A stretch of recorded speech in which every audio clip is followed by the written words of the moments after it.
So, good morning, everyone. Let me see who is here. John is here on YouTube. He has to go to sleep though. Stephanie, moin. Then we have Ave, hello, and Strudel, hi. Rico Nosberg, good morning.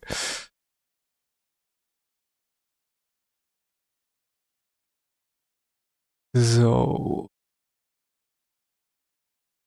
let's get my streaming phone ready.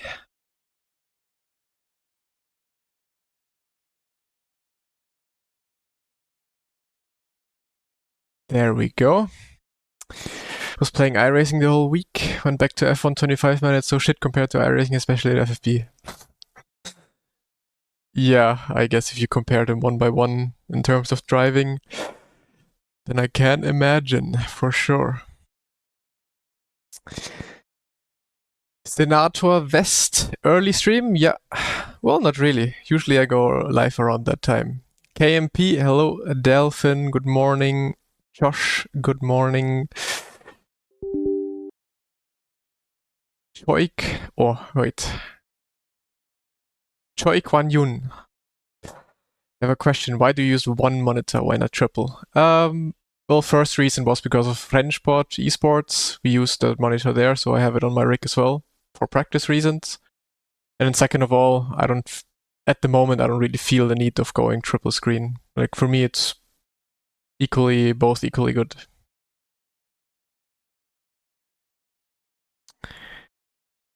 So,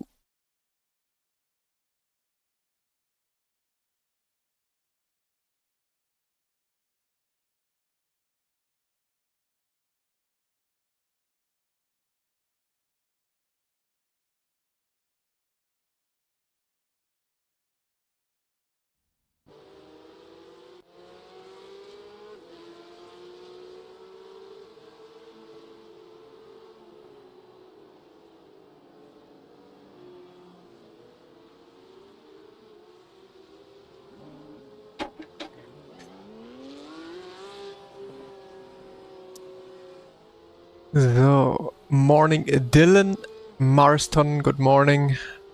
Got your first win, congrats. Hopefully I'm gonna do the same today. War nicht okay, dass du gestern noch eine 40,5 gefahren bist. Hast mich noch einen Platz nach hinten gedrückt im Quali. Ja, war aber knapp unsere Zeiten, glaube ich. Oder war knapp überhaupt P1 dort zu holen. Size monitor is 49-inch. We know the schedule yet, yes. Schedule... I mean, it's not confirmed yet, but there is already a schedule. I think it starts with... What does it start with? Second week is Imola, though. Kelvin, thank you so much for the sub. Early to the stream. Thank you so much, mate. Do tracks like this annoy you because it's so hard to break away? Yes. As a driver, it kind of annoys me because you have absolutely no chance of driving away or like showing your speed. But since I'm streaming all my races, those are perfect since, you know, it's literally the best track to stream at. Because you guys always have excitement from start to finish. Yeah, it's not the best track to like get iRating or, you know, do that, but like for streaming, it's literally the perfect track.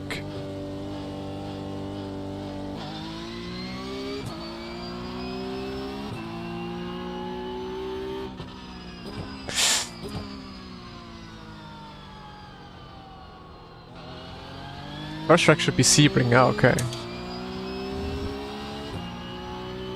Fell asleep early, so watching your 3:30 AM EST. Hi. And you're not sleepy anymore now. But good. Good timing for you then. To wake up when I go live. Good morning, Rox. Season schedule is usually in the forums. forum, and then you have to find the Porsche Cup forum, and that's usually where all the schedules are posted. Morgan Flexor. Yeah, I mean, MX5, if you've ever watched the real-life MX5 races around Daytona, that is the most fun always. But the MX5, for my taste, would be a bit too slow. But GT4 here was, for example, great fun.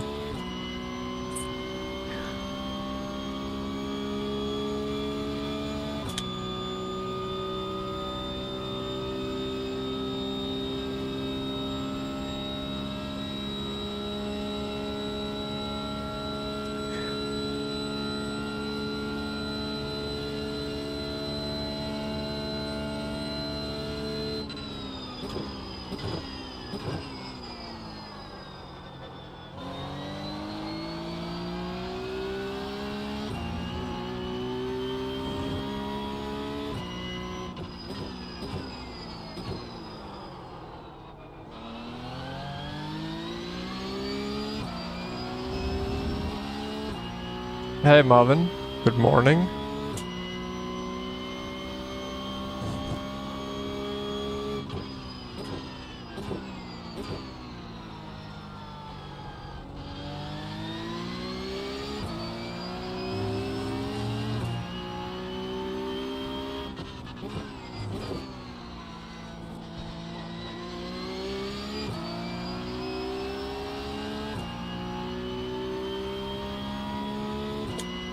Really curious if you will see high SOF this week. But I think so.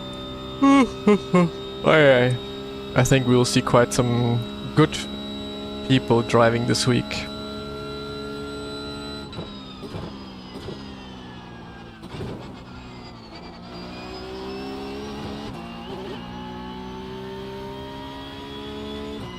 Hast du Lust auf Daytona? Ja, eigentlich schon.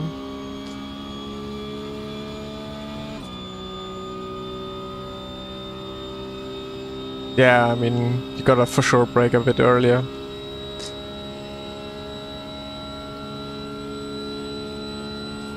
True, it's already Bathurst next week. Ah, then I guess Porsche Cup at Sebring will not have too much participation.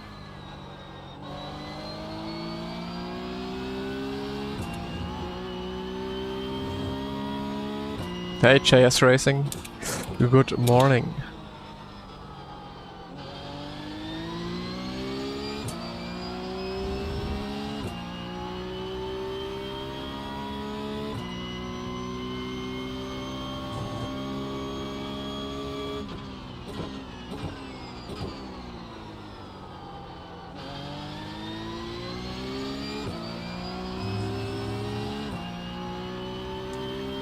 Why do I like it more? Because I just do. I don't know. I just do. I don't like the GT3s too much in the way the physics are made.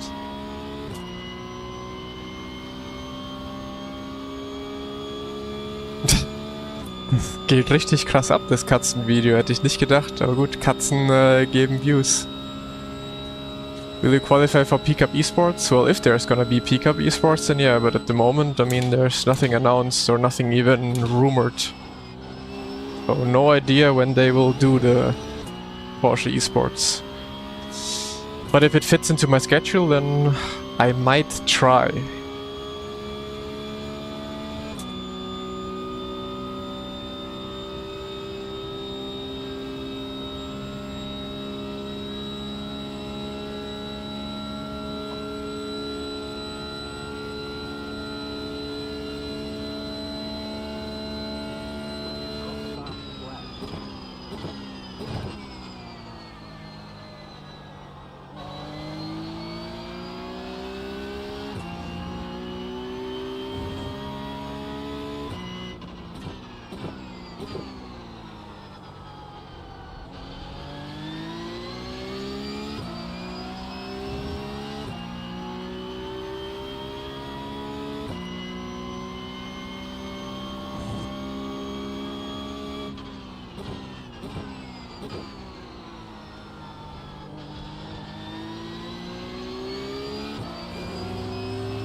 I don't know, this... I mean, I said it yesterday, this track has so much grip in the cup. It's like driving, I don't know, LMDH car.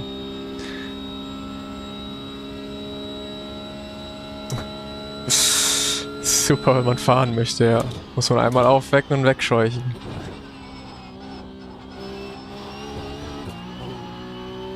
How is this an off-track? Huh? Wait, I wanna see. How was the previous lap not an off-track and this was an off-track? That makes no sense.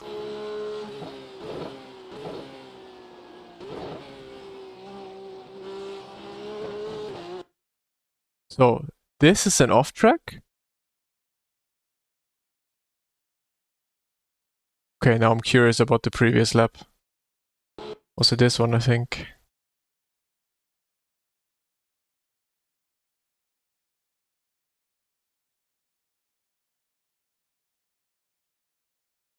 And this was not an off-track.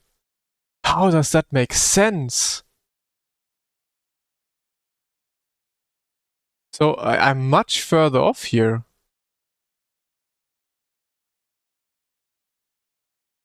But I'm getting off earlier, I guess. So left side tire, end of the curb. Yeah, but there's no tires on the white line. Look, there's not a single tire on the white line. And this is not an off-track.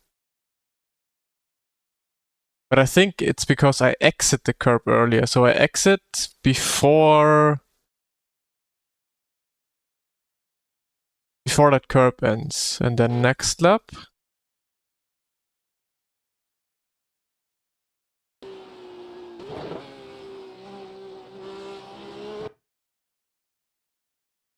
So this is the off-track now. Where I then probably get it here on the inside. It's because I'm a little further to the left. Yeah, I would guess it's this one. It's this inside here, I think. Because, like, right here, I'm more to the right.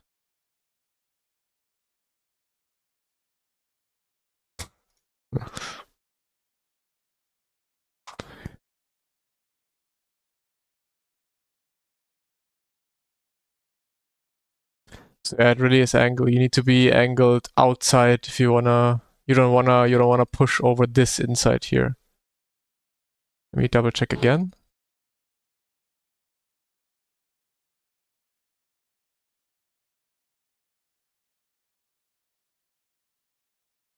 Yeah, I think it's this part of the track where you don't want to cut. So almost everything, like, I don't think anything matters here. You can cut as much as you want here. But then this part, you don't want to cut too much. So you basically want to exit before this curb ends. And yeah, angle is part of it as well. Interesting, okay.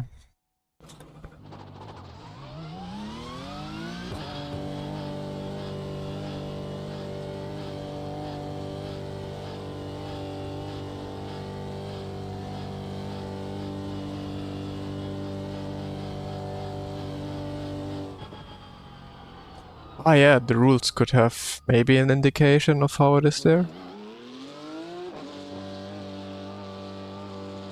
Yeah, I know. Those rules make no sense. That's definitely not it.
Moin. Ja, nicht wirklich. Ich habe nur gerade Zeit. Aber ich versuche es. Vielleicht wird's ja irgendwann.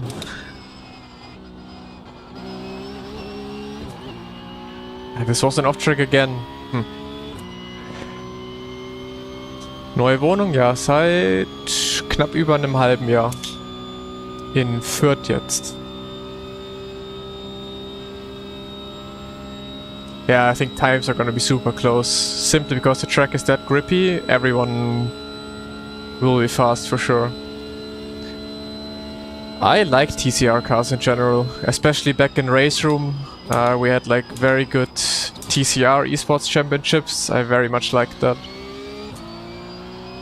Vorher war ich bei Lichtenfeld, also wirklich am Arsch der Welt.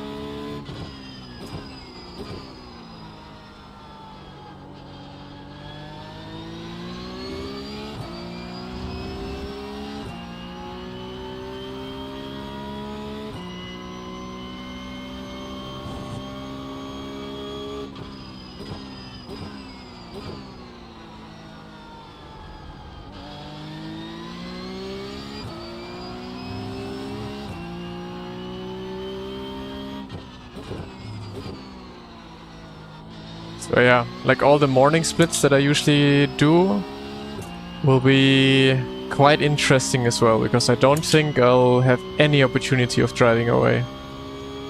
Even if someone is like half a second more slower.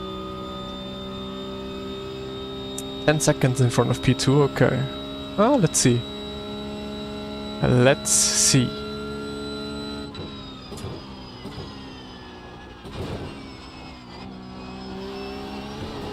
But yeah, I think splits are already about to ramp up now.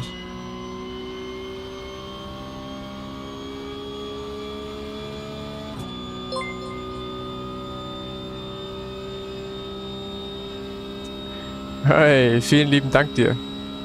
Dankeschön, Dankeschön.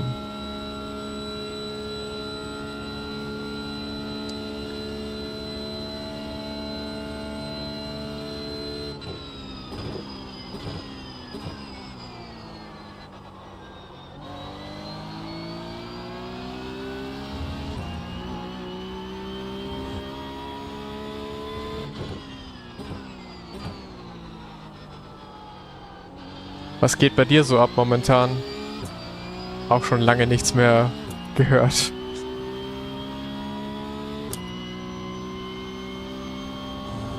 Gustavo couldn't get P2. Yeah, I think you need luck. You need like something happening behind you in order to get people. Otherwise it's impossible.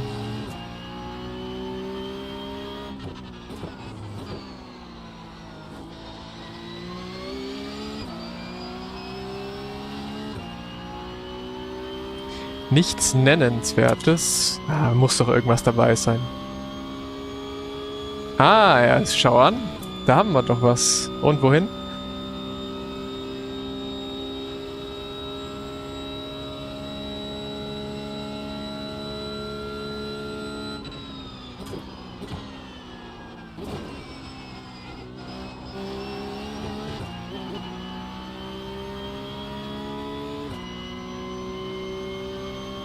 Nein, okay. Nice, doch geil. Finde ich nennenswert. Hey, Rubber Racing.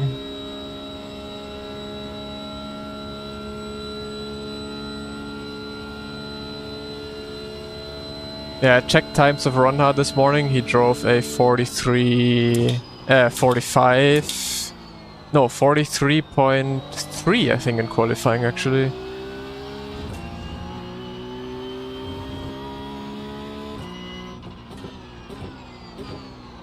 Yeah, but look how fast Leon is, also doing 0.2.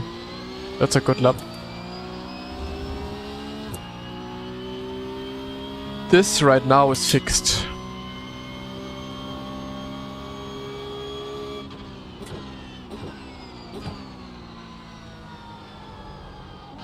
Auch schon ein Jahr her, okay.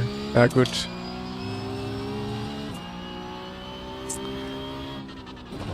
Nee, nicht English only, aber 99% ist Englisch.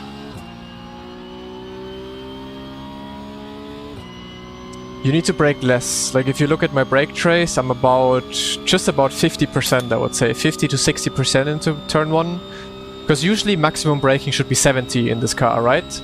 But since you turn while braking into turn 1, you need to reduce your braking force a little in order for your car to not understeer.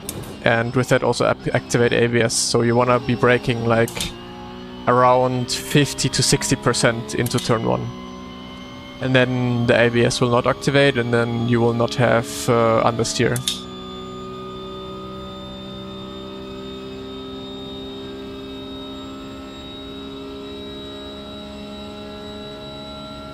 Early stream? Yeah, but kind of my normal streaming hour. Or not so much in the recent days or in the recent week, but usually that's when I'm live.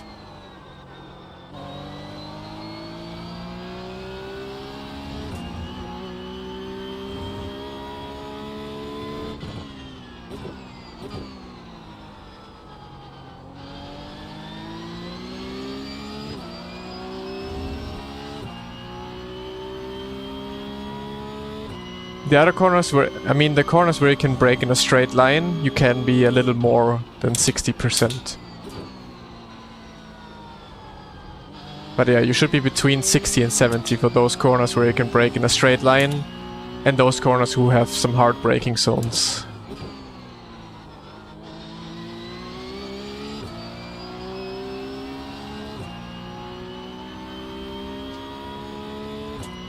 How do your lap times normally compare? Usually they're quite the same. It really much depends on the track. Here it's gonna differ quite a lot because the fixed setup does not have lowest wing, of course. So on tracks with a lot of basically low downforce driving, the fixed setup is a bit further away from the open setup. You wanna be just slightly in the ABS. To quote Yuri on it, you wanna tickle the ABS, but not be fully into it. You just wanna be on the edge of it, using it just a tiny little bit, but not using it too much. Brake bias 250, minus 250, yeah.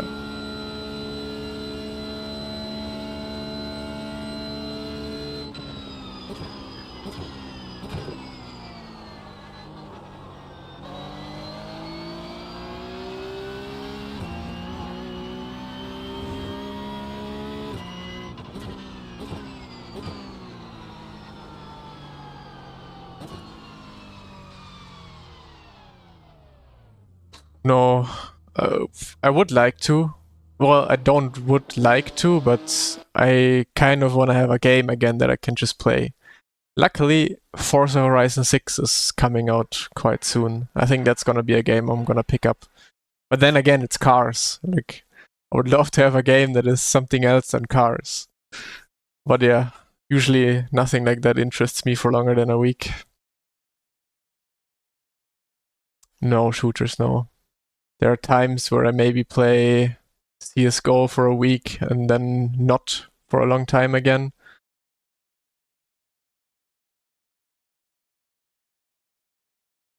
Hey Daniel. Tarkov, nah. It's one of those games I'm not too much into as well. Do not miss the start. Yep. That's not gonna happen again. What do I wanted to do? Something I wanted to do.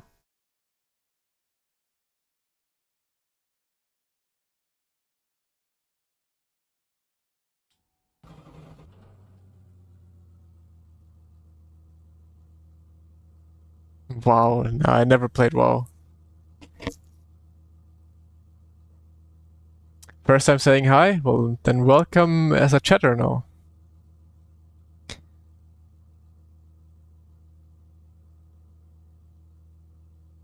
Yeah, but no, there's Forza Horizon 6 coming out, which I'm gonna play, and there's like a small indie game, Over the Hill, that sounds very fun and chill to play with friends that I'm hopefully, when it releases soon, also gonna play. But that's about it, really. Don't really have anything to look forward to. Like also these last years, there was no game that really came out that really interested me. Oh, yeah, Craig, you know it. It looks so good. Like, it's the perfect game to chill after driving, have some fun with friends. Can you play Forza with your rig? I could, but I'm probably gonna be sitting there with a controller in my hand. Mainly do pickup, well then we can shake hands because that's what I do as well. So, oh, we already have quite some drivers in here. Let's go to the quali setup first of all.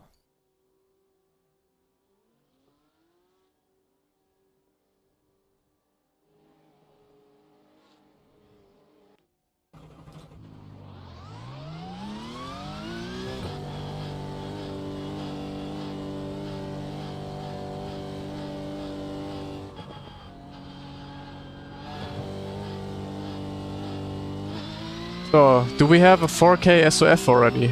I doubt it, right? Must be like 3.5 or so.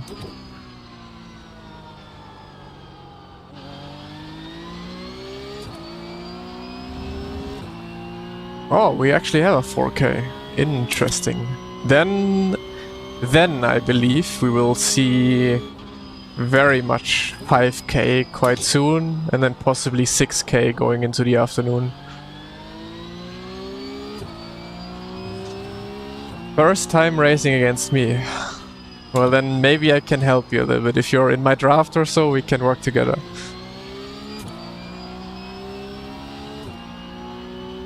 I have the VRS rim, VRS wheel.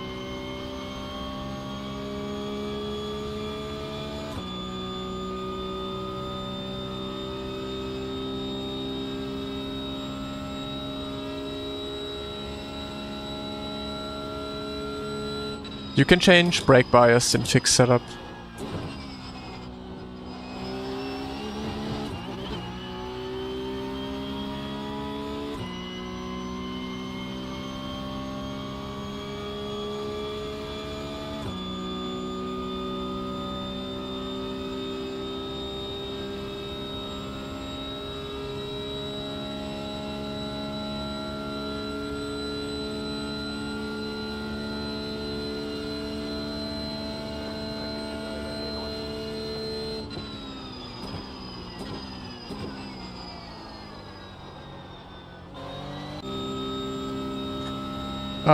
No, I'm gonna be streaming LMU at some point.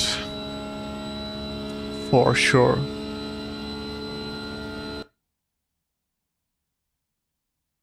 Darren Patrick. Which number are you? Ah, here, number 5 actually. I mean, as I said, you can be like half a second off on this track and you're still gonna be with the front group easily because of draft.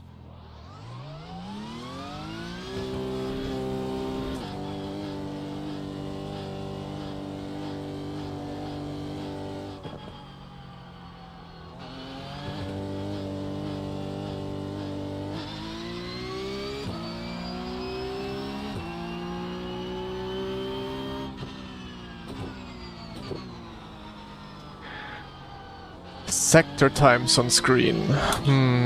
I'm not sure. Maybe I can activate it in cups, if that's possible. Because I don't want to move my own widgets. I'll look into it for sector times. Maybe I'm gonna activate it if I find a good solution.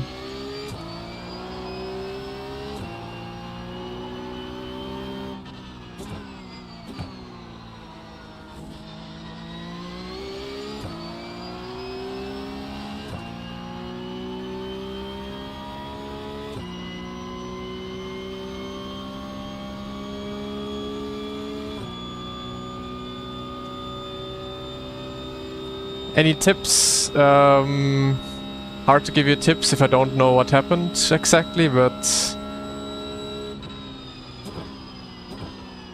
yeah, I can only say like try to drive with more awareness. Like most of the times, crashes are, I would say 98% of the times you can avoid crashes by being, yeah, just by being careful and very much aware of what other people might do.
Not a great chicane.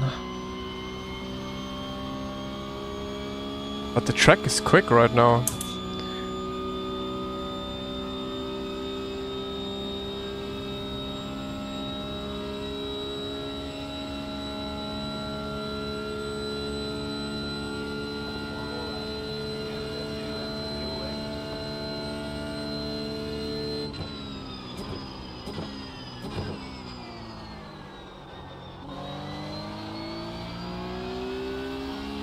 Oh, that was beautiful. That gave me satisfaction.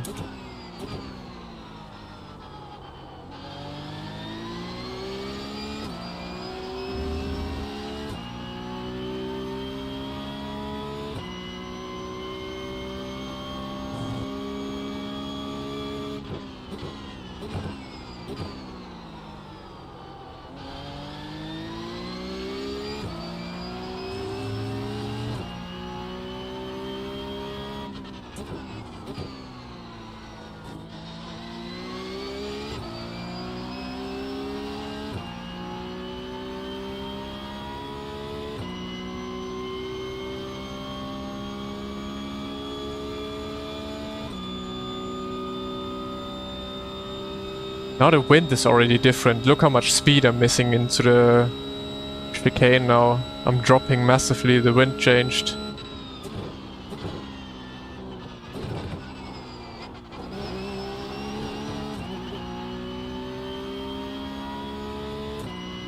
Again, not the best chicane, too much bouncing, but that's fine.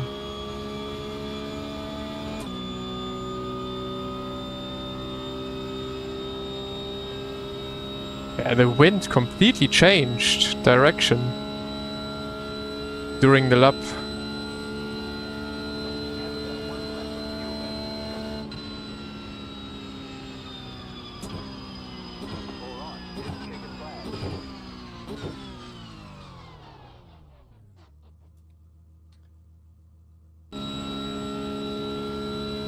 What track do you think is the best to see pure driver error? Tracks like Imola, for example.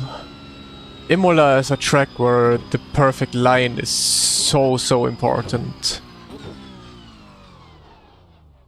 And then where you can spot like actual input mistakes are tracks with Daytona, for example. Daytona here is a good track to see input mistakes while braking, for example. Because it has those kind of long braking zones where you also brake kind of turning into the corner with most corners. So also Spa, for example, is a track where you brake long and have to hold the brake long into the corner, where you can quite easily and spot out differences in inputs.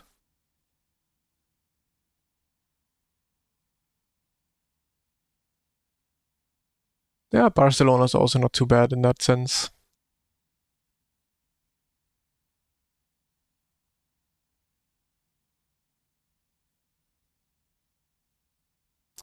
Well, that was a good qualifying.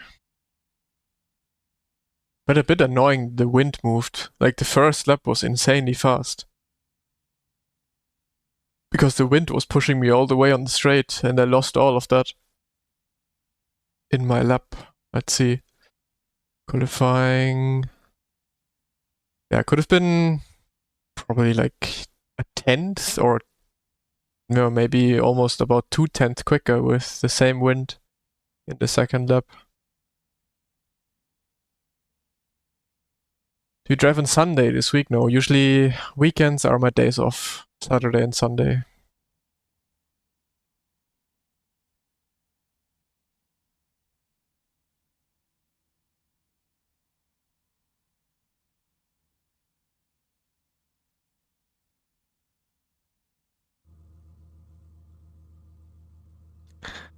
Off-track P3 lap.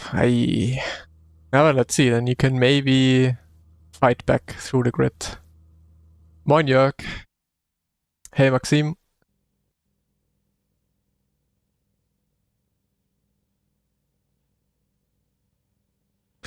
Yes, Ade, I would try to reduce that as much as possible. You shouldn't have any kind of overlap between your throttle and your brake.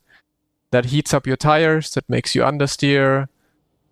Also, the heating up of the tires then also makes you understeer, so you should try and get rid of that completely.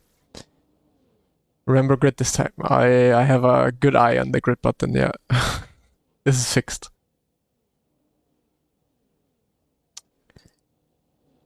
So let's do brake bias. And then we have the first flying start with a cup car. That's a bit annoying, to be honest.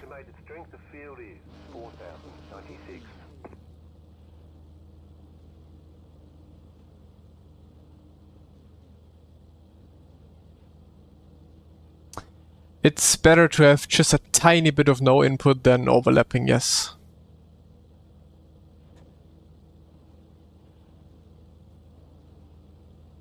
You should not be this far up the grid. Ah, you're in P6. Good. Good job.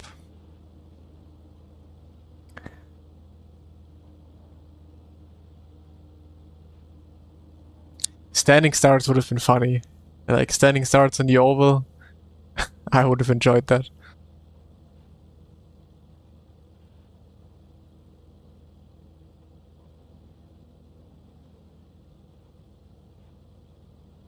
Brake bias is 47.5 at the moment.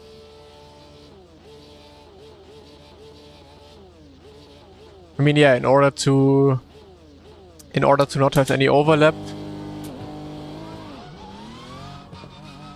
you should lift off just a tiny bit earlier. Or maybe what you can also work on is to release faster. Like, oftentimes when I coach people and look at their telemetry graphs, it's that they also release the throttle like way too slowly, you know? So if you already work on trying to release the throttle as fast as you can, that may already help with not having this overlap.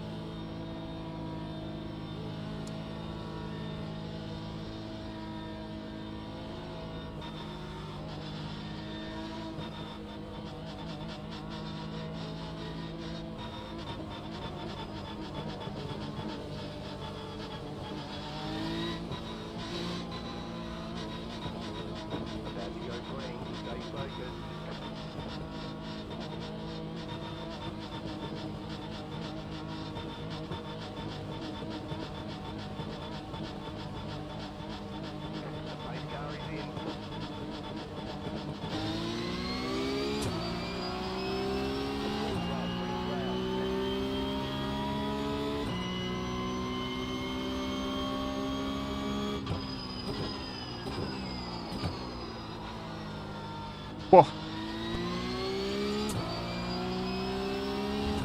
Okay, need to take it a little bit more easy into turn 1 on the first lap.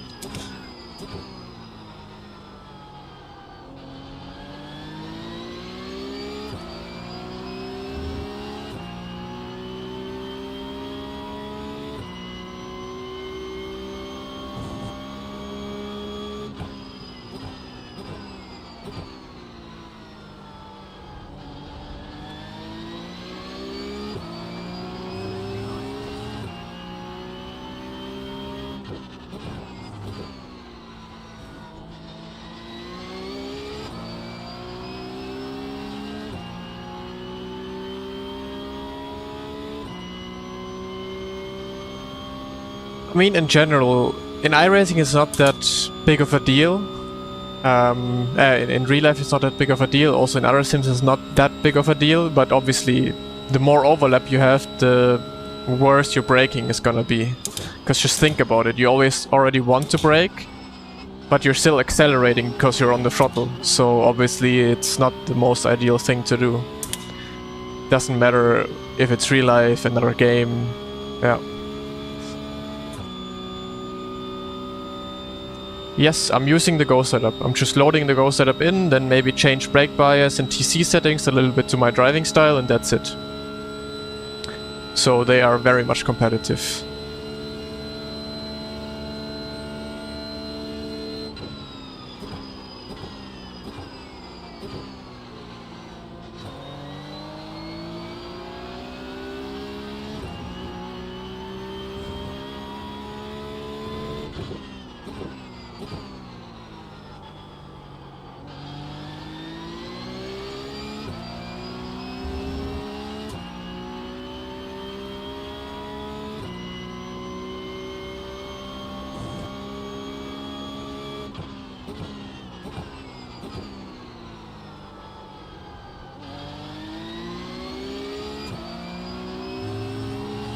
Already 1.1 noise.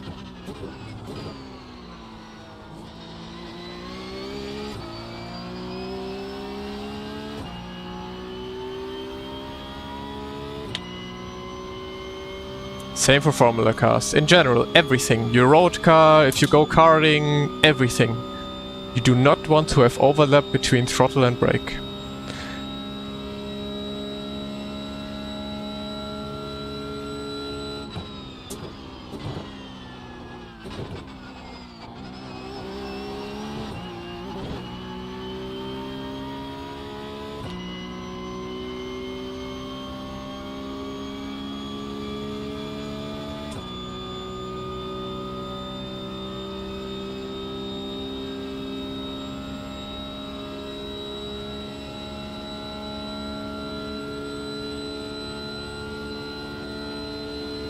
No, I have not pulled away yet. They are gonna be on my ass in the next lap.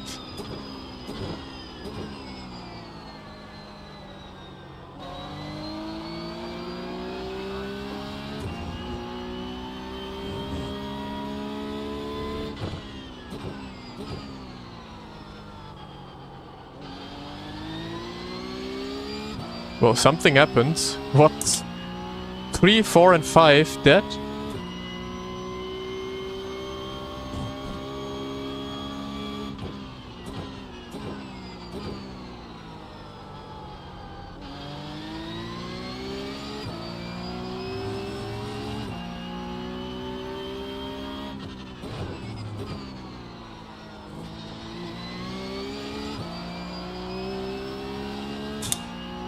Yeah, look, 1 second.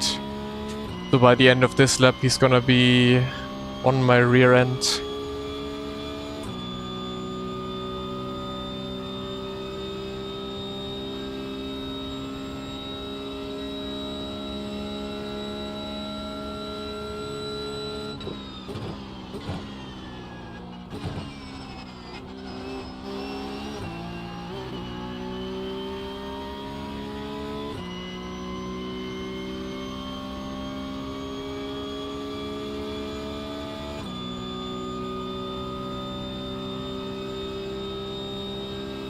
Is it going better than yesterday? Well, we will find out throughout today.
Well, there he is, 0.8. It's like 2/10 a lap, even though I pull or can drive the best lap ever. The car behind will always be 2/10 faster, if not even more. Yeah, the draft is definitely too powerful in iRacing in general.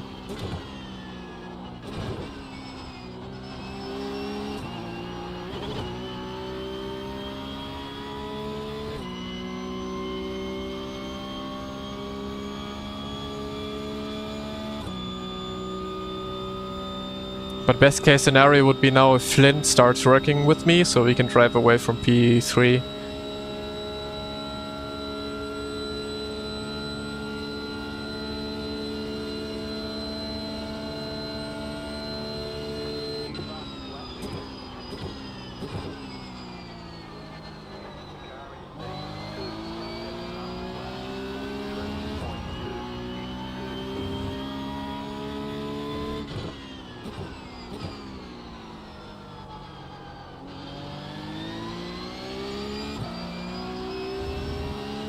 But yeah, winning race is gonna be really difficult this week.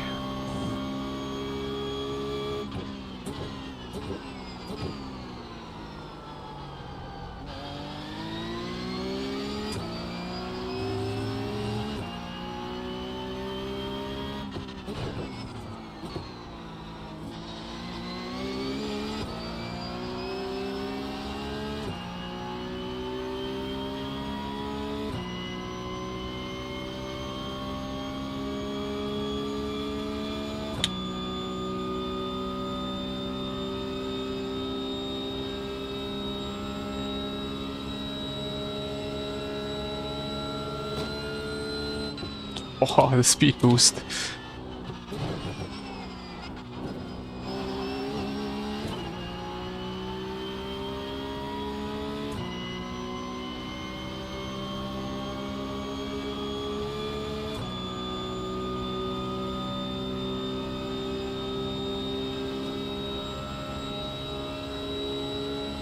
Okay, that's good now. Now we can drive away from Alex in P3.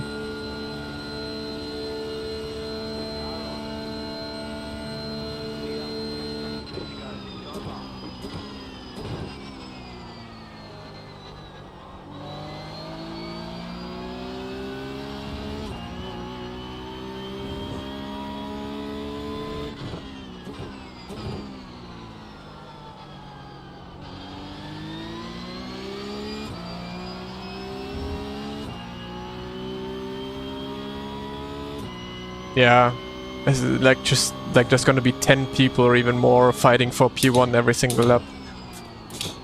With the amount of draft this car has, it's gonna be MX5 Cup. Or it's gonna look like MX5 Cup.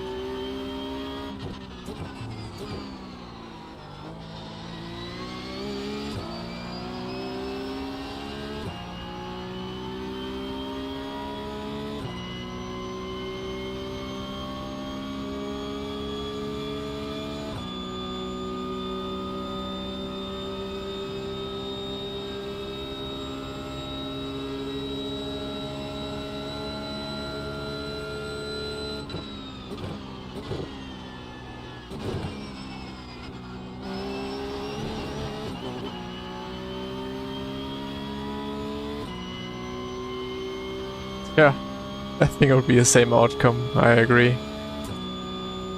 Come on, Flint, I need better chicanes from you so we can drive away. Otherwise, Alex is gonna be with us.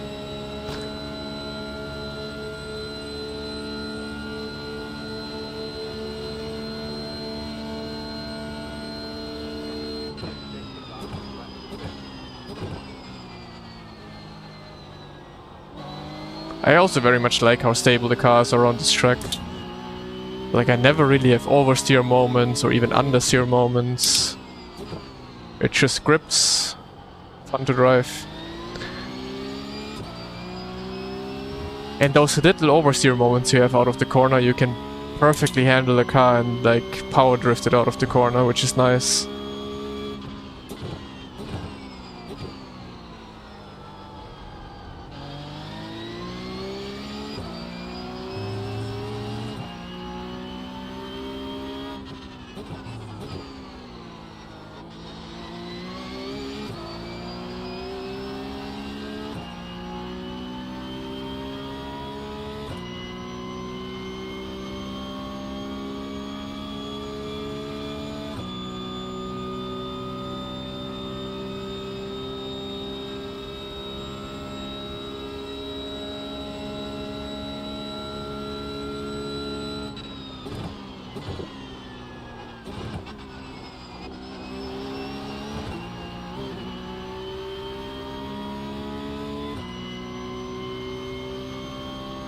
Really, nah, Imola didn't have that feeling. Imola was for me either understeer or oversteer the whole time.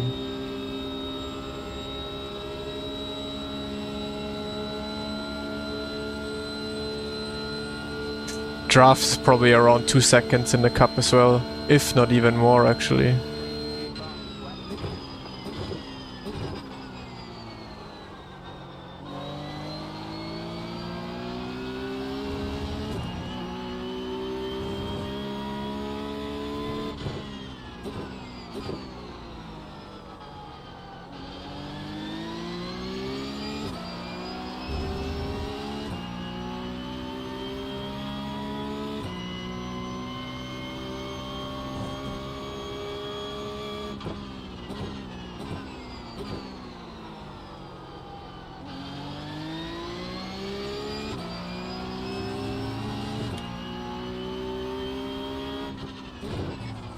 Yeah, if they finally bring NEC, then I'm gonna do some races in the Porsche, most likely. Maybe even GT4, who knows. But yeah, Porsche sounds very good there. I just really hope they bring back those races soon. Would be great to do.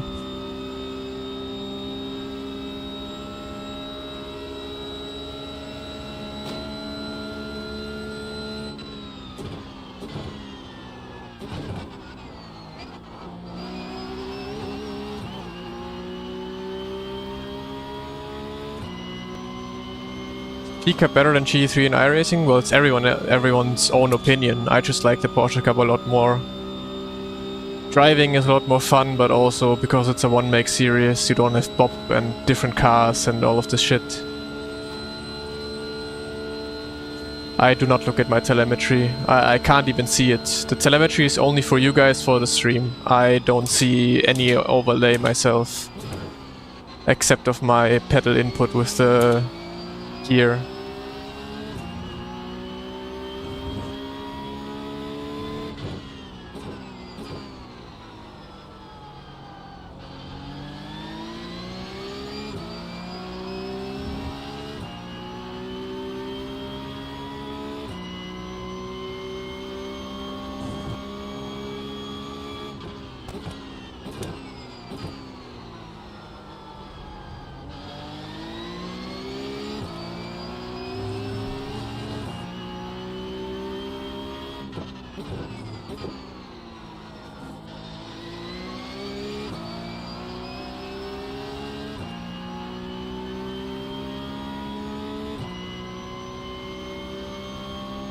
Hey, look who is here. What's up, Luke? Ah, he was also driving in Hockenheim there. Interesting. He is flying on iRacing these past 2 weeks. But how are you, Luke? I'm always listening to your voice when I'm going running. Like, I'm listening to those Sim Racing Expo podcasts.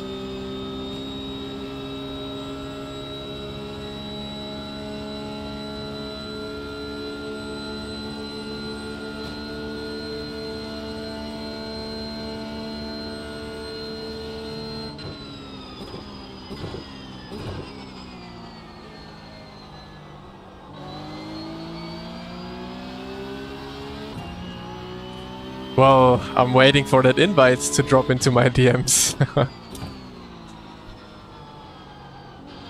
What happy to be on.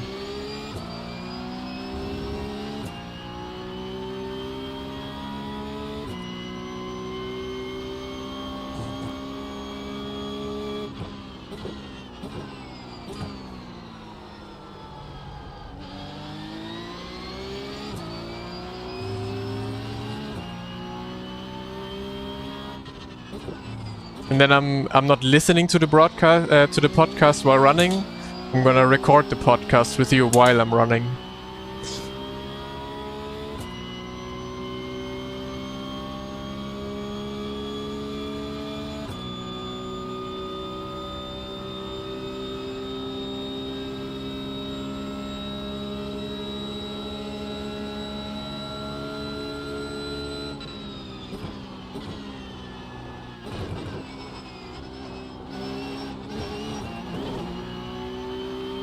Yeah, and this was not an off track.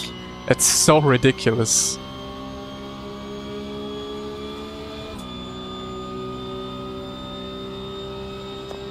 Sweet, I'm gonna do it. Once I figure out my schedule for the next 2 weeks. Still waiting on some confirmations, and then we will see.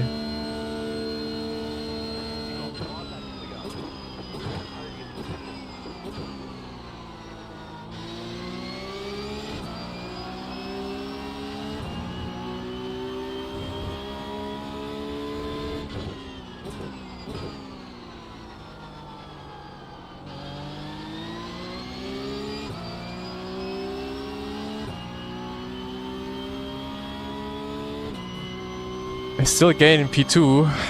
Yeah, probably like +1. But yeah, P2 is not the goal here.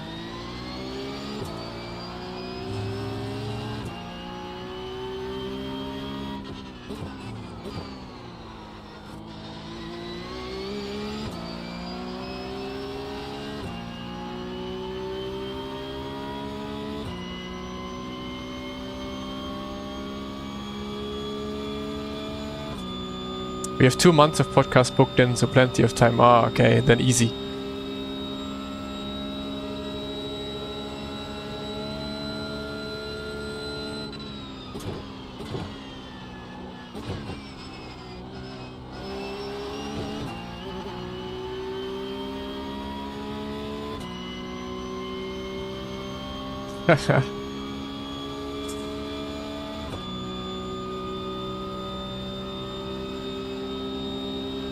It's so hard to work with Craig, let me tell you. One of the hardest work colleagues to work with.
I mean, Rennsport, not sure if I can talk about this yet, but Rennsport is gonna reappear. But if I'm gonna be participating there, I don't know yet. Still in negotiations. I hope for DTM, I really hope for DTM. But also, nothing is announced yet, right? This year is so incredibly strange. Because DTM Esports was running, like qualifying was for sure running already at this time of the year. So there's no info about that yet. There's nothing about any Porsche Esports Super Cup, there's absolutely nothing. So I have no idea what I'm gonna do this year. I guess this year is trying to do streaming and some YouTube content, most of all. And then I guess, I mean, I hopefully hope that LMVS makes a comeback this year, would be great. We will see. It's just a waiting game at the moment.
Podcasts.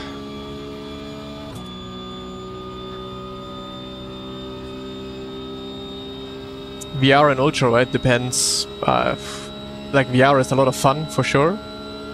But just think about how much you drive. If you drive more than 1 hour every single day, then VR could be a bit exhausting. Because imagine having that headset on your head for like 6 hours a day. Or even just more than 3 hours, you know. Especially if you're like, I don't know, you come home from work or wherever you come home from, are exhausted, wanna chill a little bit, do some sim racing. I mean, sim racing in general is not the most chill activity to do. But then also having to have a heavy and hot headset on your face for multiple hours is probably not the most exciting thing to do, even though VR within itself is fun, of course, but yeah, that's your decision if you wanna then Be sweaty, hot, exhausted, or just have a monitor.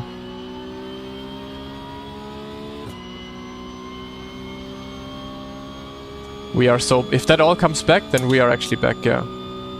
Then just the schedules have to align, so I can do all of them.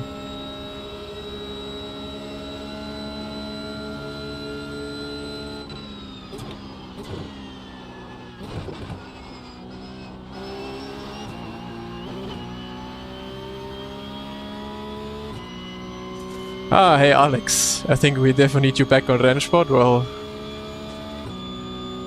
Yeah, hopefully. What did Flint do? Slow down? In the last lap? Oh, he makes it easy for me.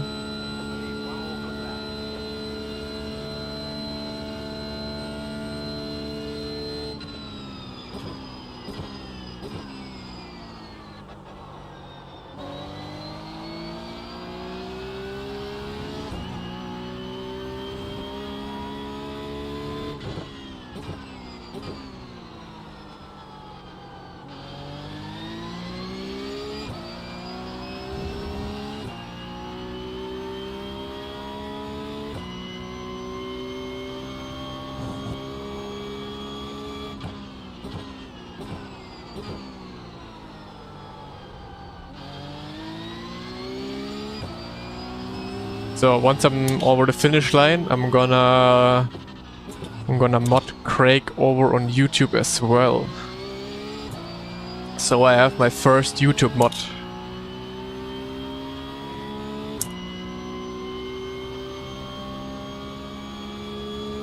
And still doing it for free, of course.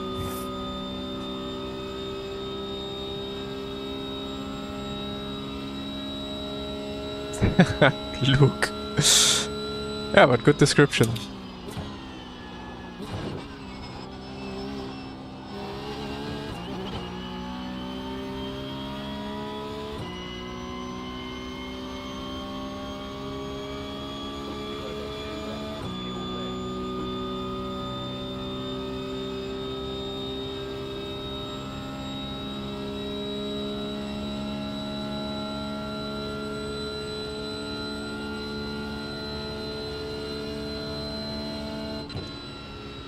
Nice, we take it.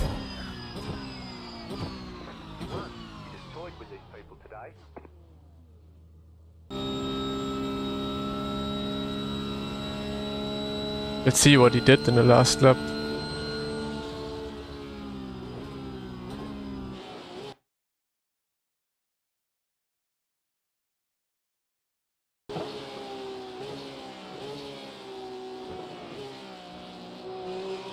Bit of... yeah, slow down. Well, very much unfortunate, and then also missed turn 1.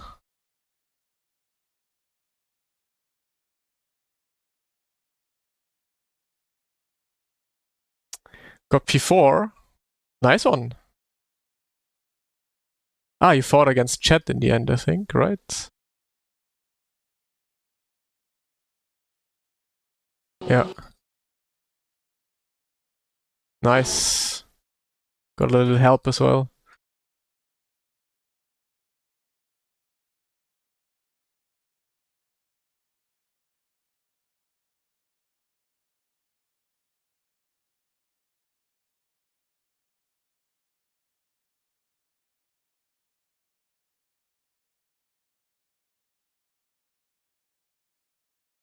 So how do I mod people on YouTube? Let's check. 13. Nice, we take it. We're fighting back to 10.5k, hopefully.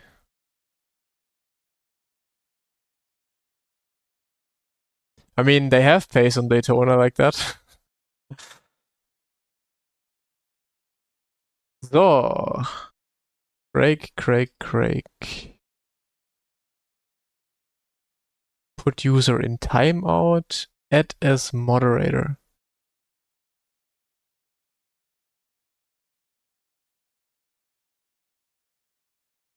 You're the managing moderator now, Craig. GG's.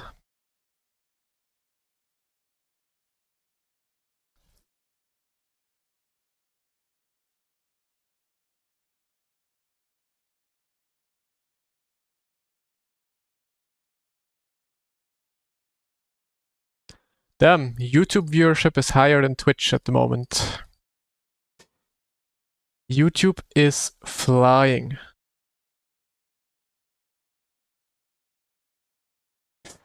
It's probably pretty obvious, but there are those who know. Ay, ay, ay. Is there some beef? Oh. But yeah, I think it's the very last try for Rennsport overall this year.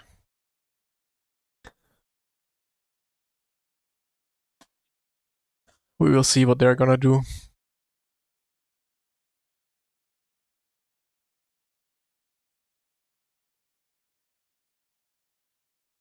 I mean, very much unfortunate. It could have been something good, but too many bad decisions were taken. Yo, Kevin.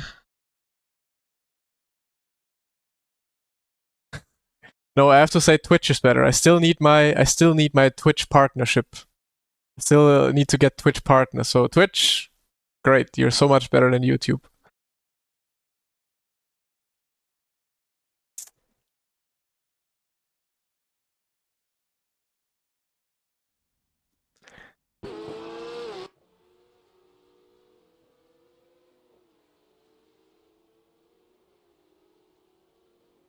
Or maybe I have to be a YouTube partner so I can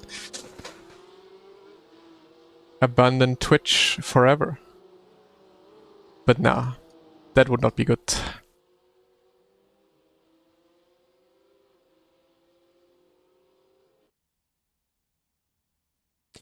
Yeah, you can rewind, but only on if you have Twitch Turbo. But yeah, Twitch is just, I don't know, YouTube is just so much better in that way. But the only problem is that discovery on YouTube is trash. Like, you don't have these categories that you go on Twitch and like easily find other iRacing streamers or so. Just doesn't exist on YouTube.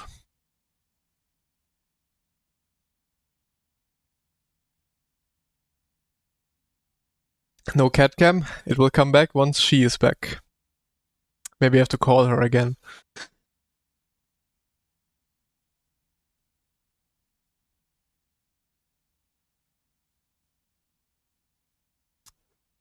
Ah, wait, if you sub on Twitch, it also works? Or is it literally only Turbo? I mean, someone can try sub right now and see if you can rewind. So, let's see.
But YouTube is also starting to put more and more stuff behind the paywall, like behind their YouTube Premium. So it's unfortunately it is that way that it goes more and more that direction, that all features are hidden behind the paywall. But yeah, YouTube definitely has still more freedom than Twitch.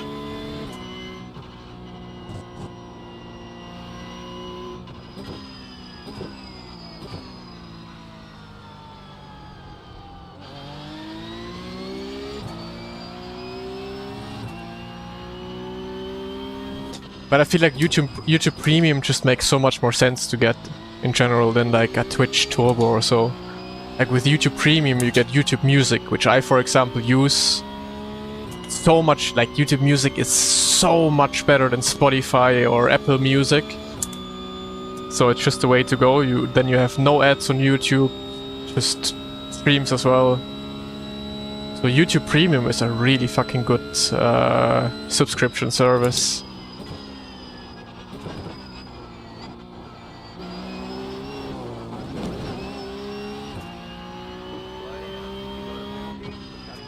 What do you find better?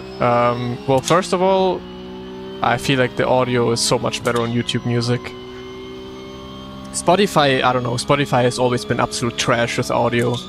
Like even Apple Music is so much better with the audio quality.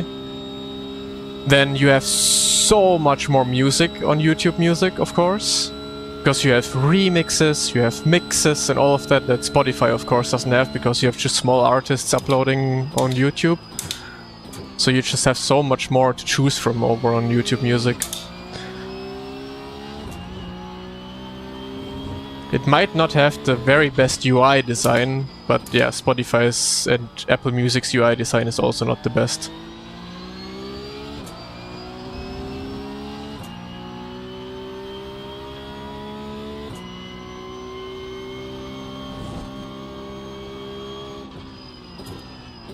But yeah, the biggest factors of YouTube Music for me is just audio quality. Every time I switch between either Spotify or like when I'm driving somewhere with my friend, he uses Spotify. Every time he plugs in his phone in my car, like you can hear the difference like easily.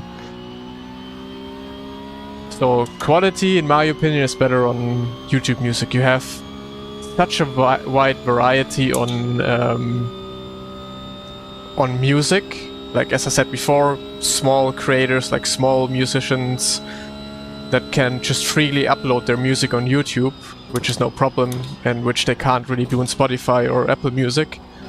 So you have so much more to choose from, especially like I like EDM, for example. Like there's so many remixes that just don't exist over on Spotify or Apple Music, and I all have that on YouTube. So it's such a good platform. You can have live sets that you can download and listen to. Podcasts is all in one. Of course you have podcasts on Spotify as well, but you just have everything in one place.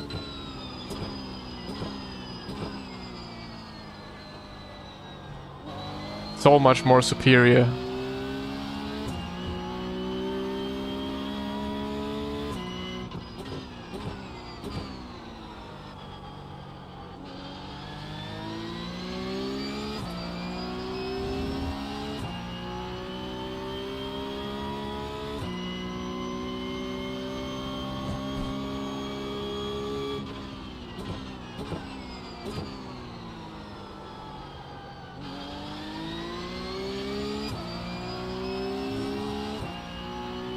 That's exactly it, Craig. You are on point.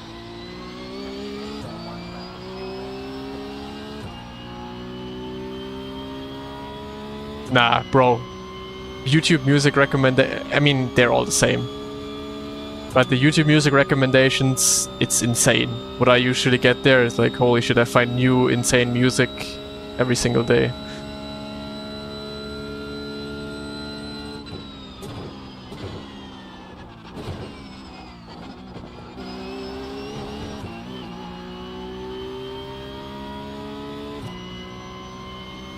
I used Apple Music before that. Apple Music is also so much better than Spotify.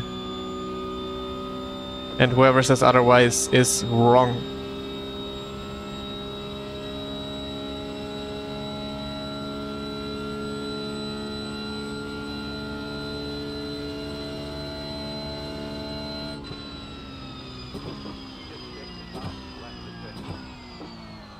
The only thing that is not good for Apple YouTube Music at the moment is you cannot go out on a run without your phone and listen to music, because it doesn't work just on your watch. Like obviously Apple Music and Spotify works just on your watch. If you leave your phone at home and just go out running with your watch, then you can listen to music there. That's the only thing that doesn't work yet with YouTube Music, which is a big bummer. Opinions on AI music. Honestly, if it's good music, it's good music. If it sounds good, then it sounds good. Then why would I care too much about if it's made by a real person or AI? Might be a controversial take, but yeah. I've never listened to AI music. I have no idea how that sounds like.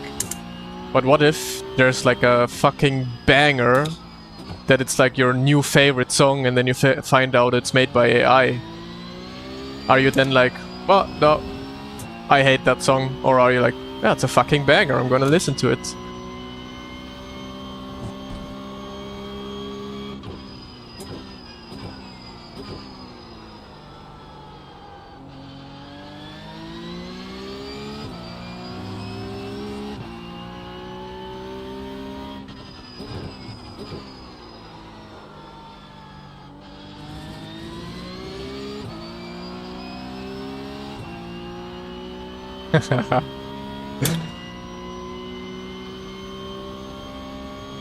Craig, you're old. You will not get it. You're like an old boomer still. You don't even know what a smartphone is, so don't even get me started on explaining to you AI. You don't have to know, Craig.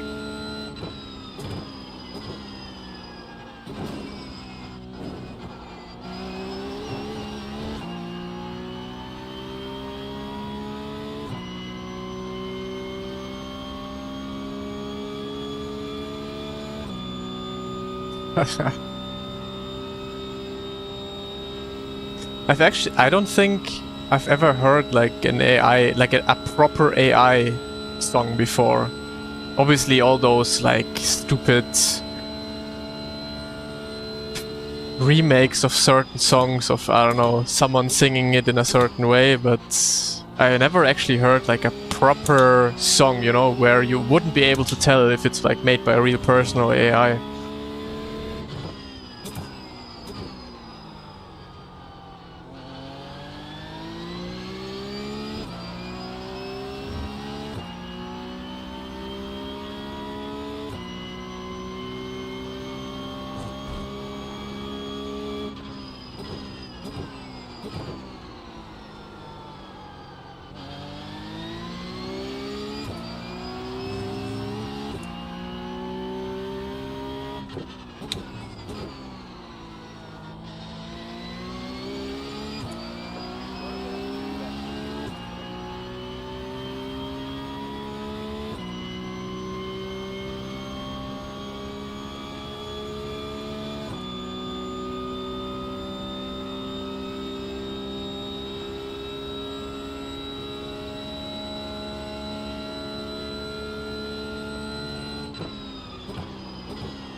Probably, yeah. I mean, that's the next thing. A lot of people listen to it and they will never find out if it's like made by a real person or not.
Open setup.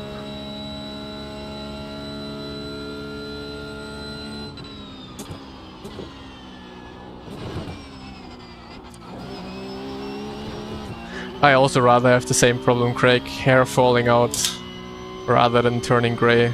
But I have both as well already. We are getting old. And sim racing doesn't help in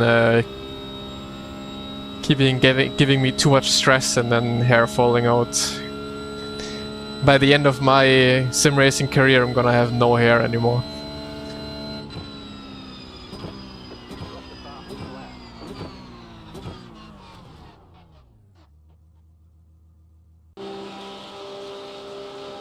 Sim racing trip to Turkey. Count me in. I'm gonna be with you.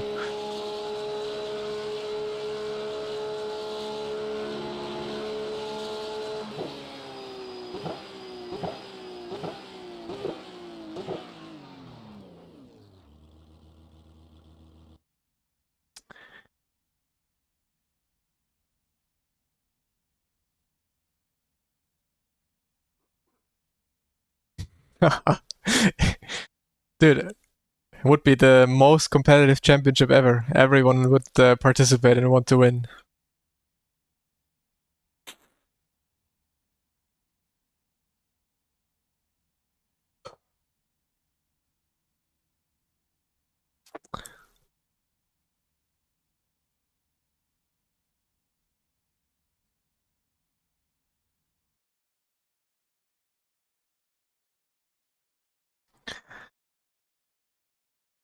Still got your hair? Ah, and good genetics. Or no competitive sim racing. No stress equals hair.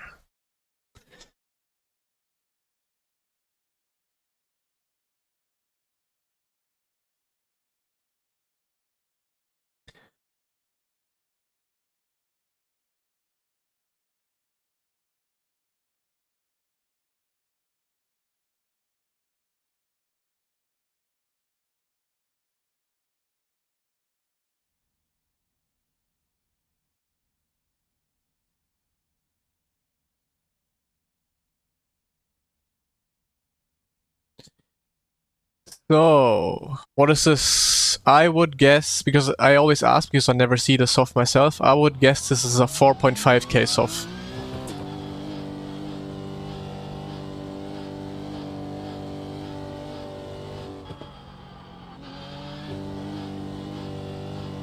Four zero. Pah. Okay, I'm far off then.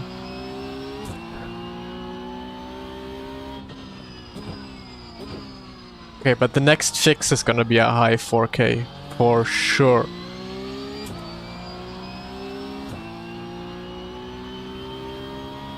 Number 10 is 4, okay.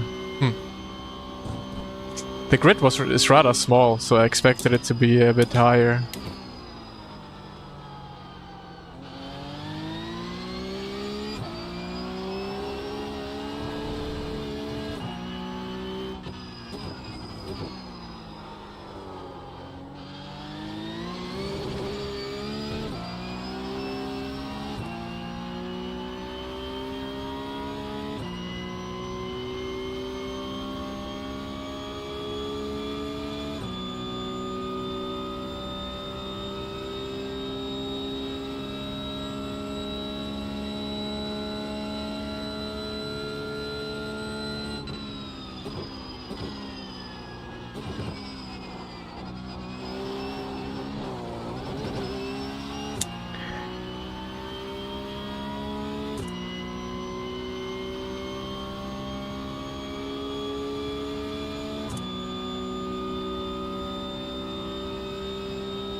By the way, Kevin, when are you gonna drive Porsche Cup again? It was just a very short adventure for you doing some Interlagos.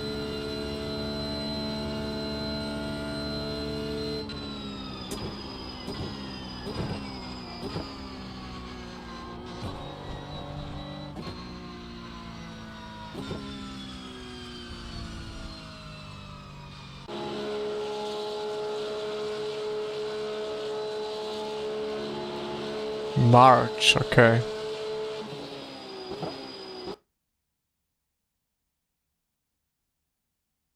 Ah, I remember why. I think we're gonna meet up in 2 weeks. Yeah.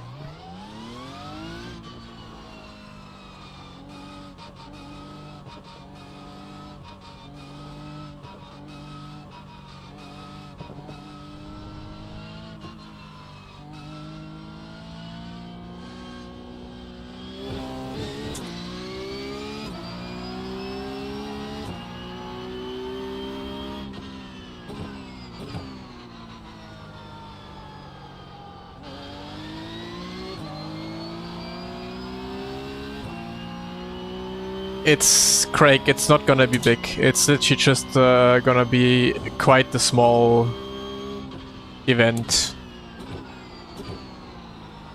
Like, Trendsport this year is gonna be just a side quest for most of us.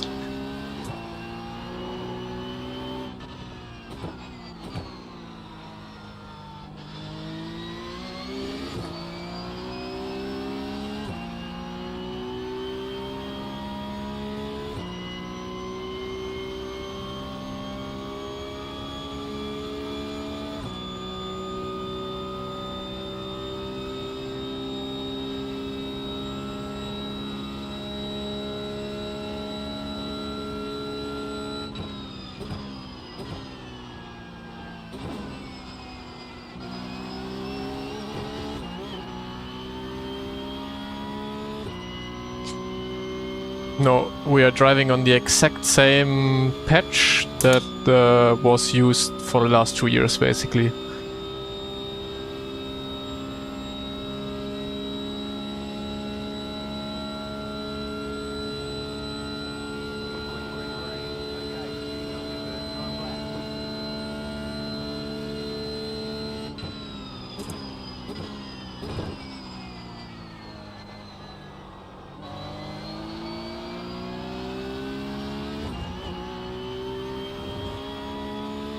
Yeah, same Bob.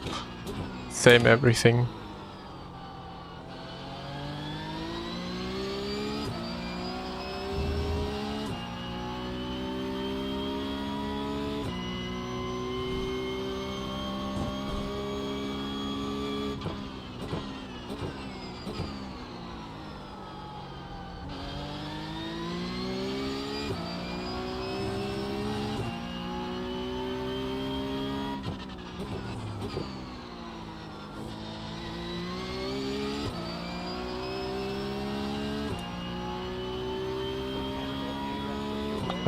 Tab musste normal, also Standardtaste ist Tabulator-Taste auf dem Keyboard.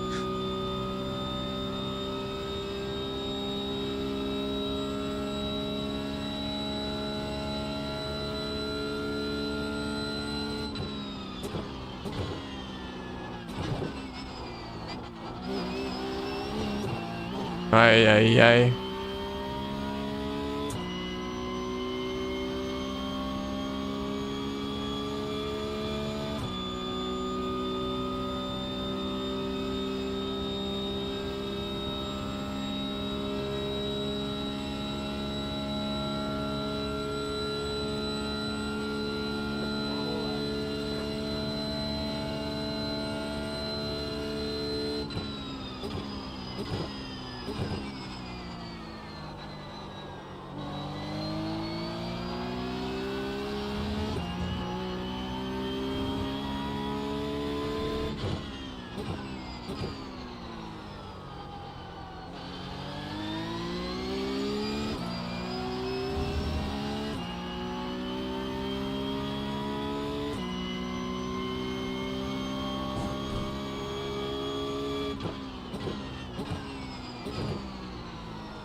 No, the wind is better. It's crazy how the wind changes in the qualifying. Look how much time I'm gaining.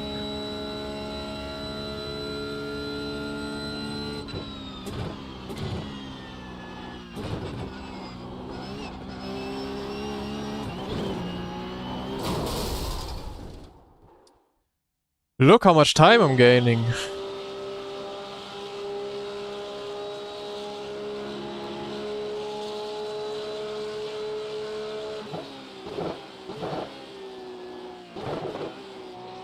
Boink, boink. Yeah, but just missed the entry here. Too fast in.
Okay.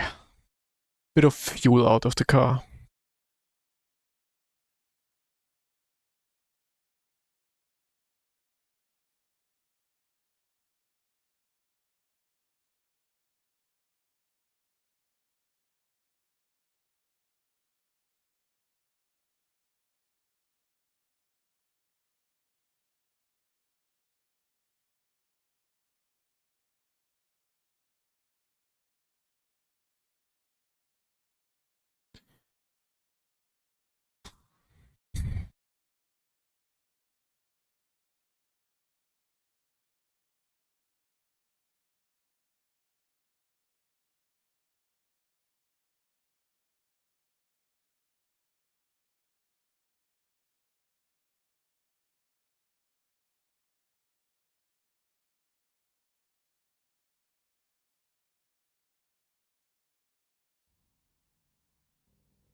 So, let's not forget the grid.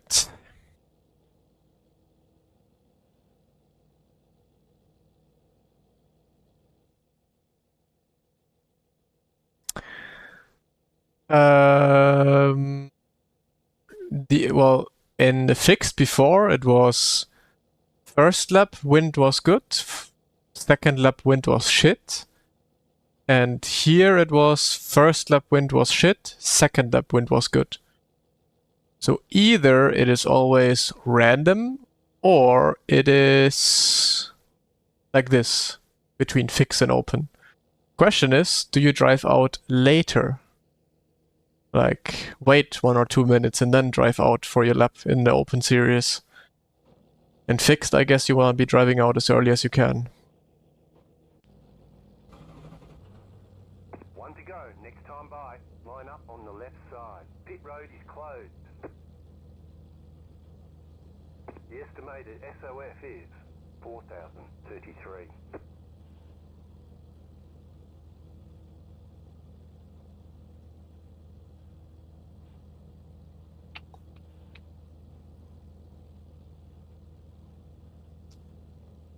Yo, Tyleo.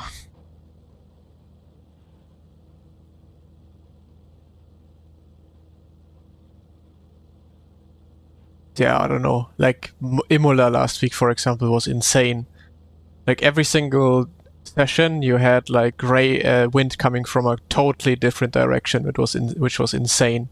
usually the direction stays the same, and like the wind speed changes. But Imola was literally north, south, west, east, and just like going absolutely crazy.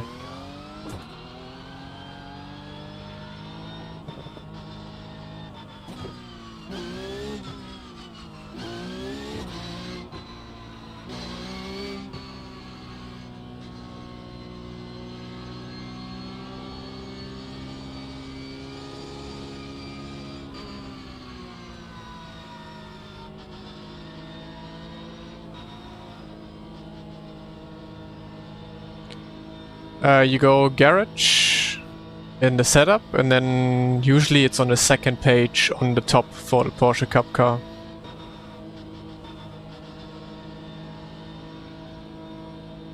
Hey, Julia.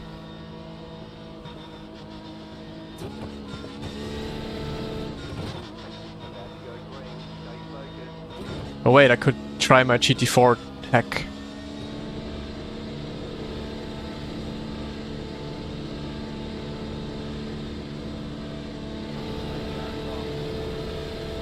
See if it works in the Porsche Cup.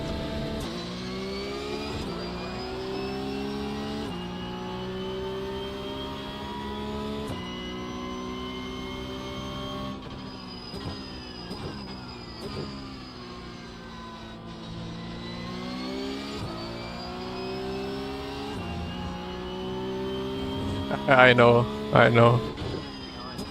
But I still should have plenty of fuel left at the end. But I'll keep an eye to it.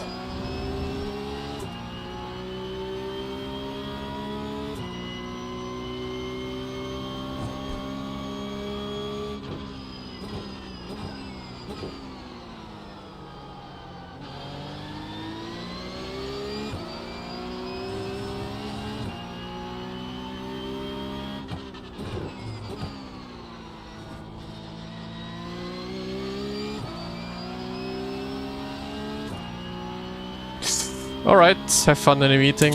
Tell me if there's anything interesting for me. It's usually I'm just sitting there because nothing has to do with GT4s. And I mean now Tuesdays is the day to stream. But I show up in the evening, mostly. Oh, aye. Okay, that was suboptimal.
Oh, my guy is driving very slowly into the corners.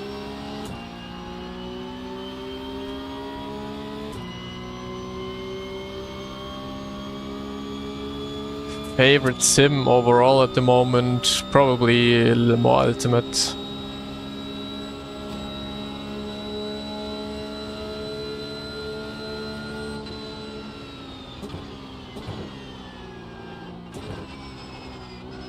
He's doing the exact same thing that I did in the previous round.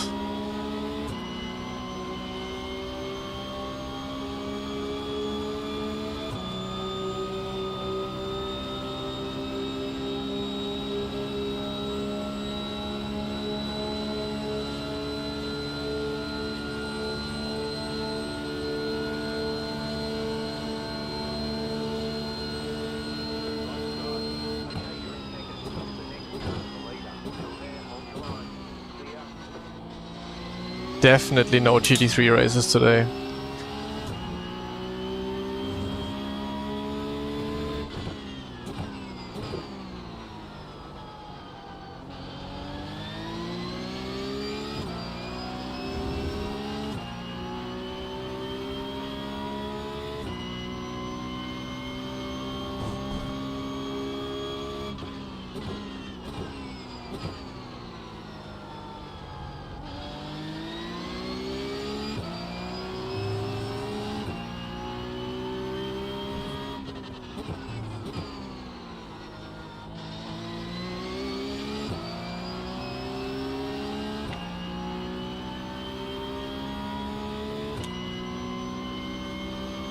Do you think it's possible to have 5.5 to 6k pace but stuck on 2k because lacking racecraft? I think so. There's probably lots of people who have the pace to go like 4 or 5k iRating, but are just too unaware in racecraft and incident avoidance and stuff like that. So yeah, quite sure.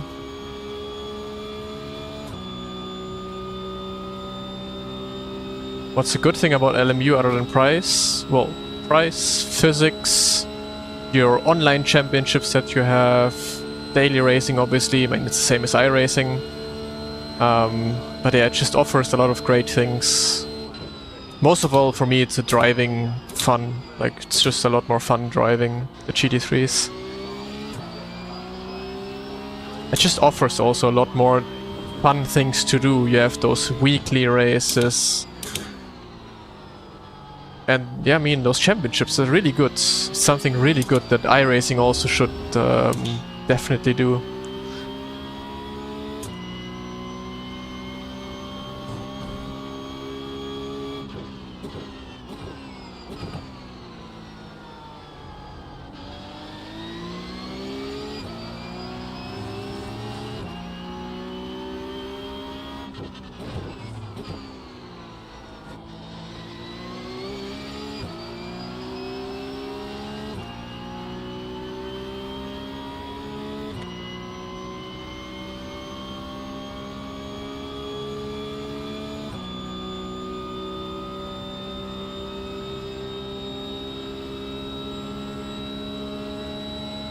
Driving wise, I prefer LMU, yes.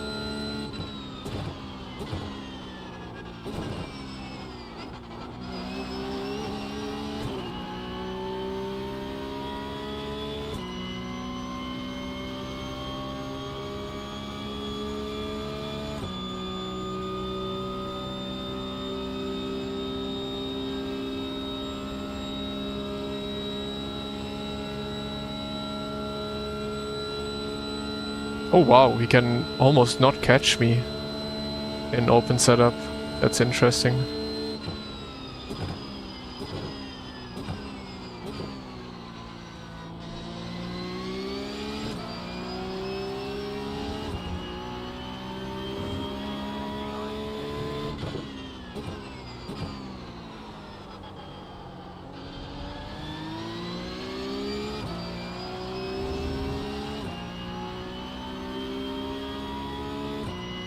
Am I? I don't know. But in general, for tracks like this, you always have to try and make minimum wing possible. So if it's possible, then take it. You wanna have as much top speed as you possibly can.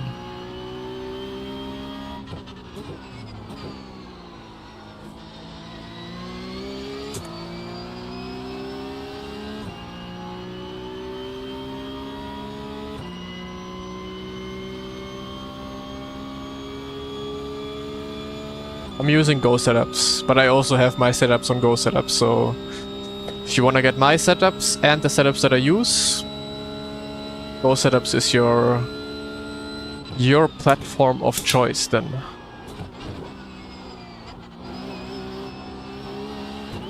Mann, oh Mann.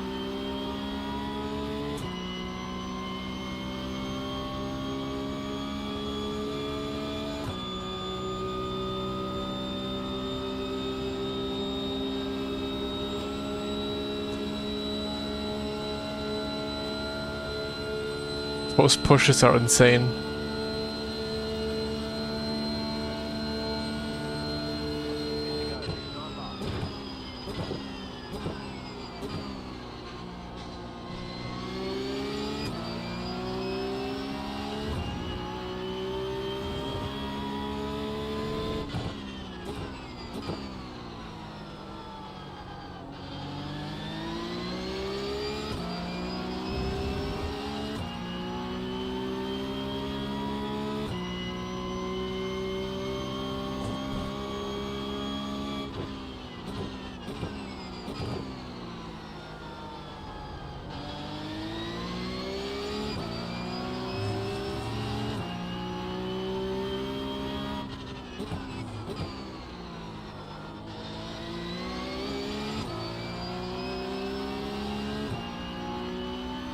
You don't have everything. LMU has DLCs as well.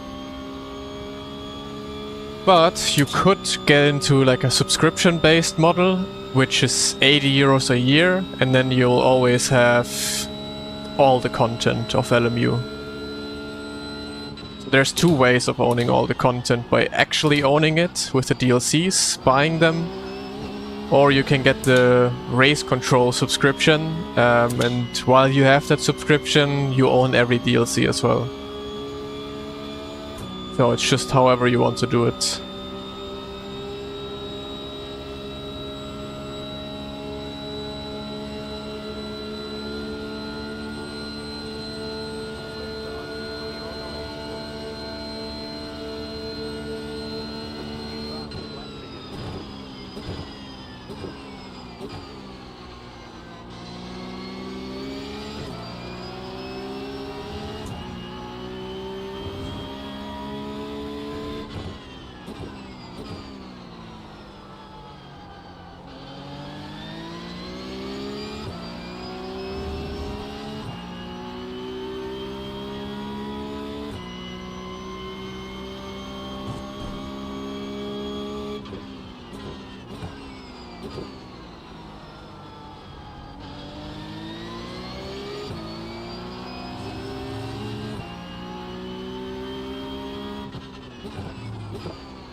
Nice.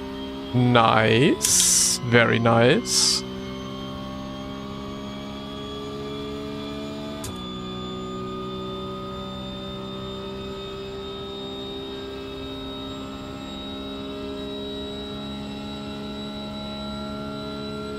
So, is there any way of driving away in open setup? I mean, not with this gap.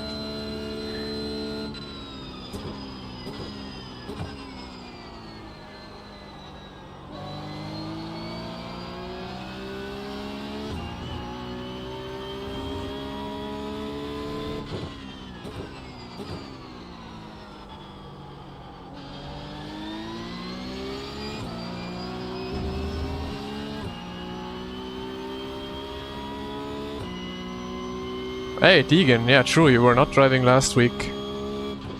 We'll see you later on then.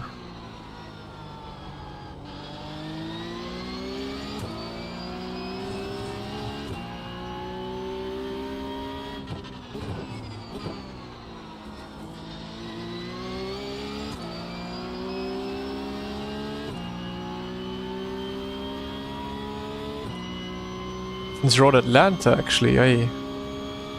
What was after Road Atlanta? Ah, Tuesday Road Atlanta. Okay, then Road Atlanta and Imola. I get it.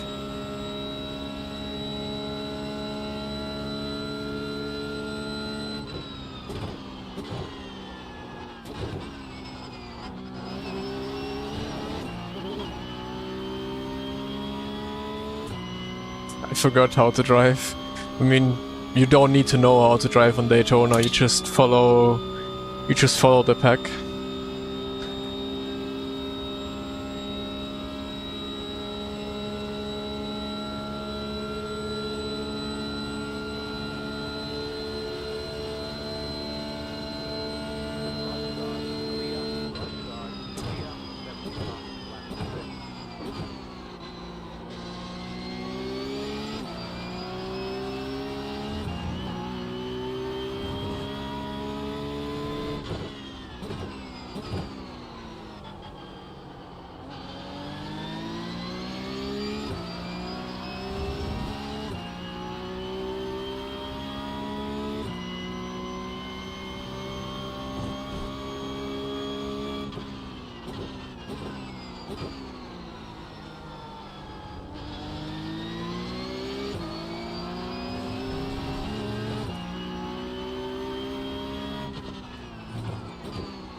Is 992 supposed to be understeer or oversteer? Depends how you drive it, really. It can be both understeer and oversteer. It really depends on the driving style. But I would say it's rather more understeery than oversteery, simply because of no weight on the front, because of the engine in the rear.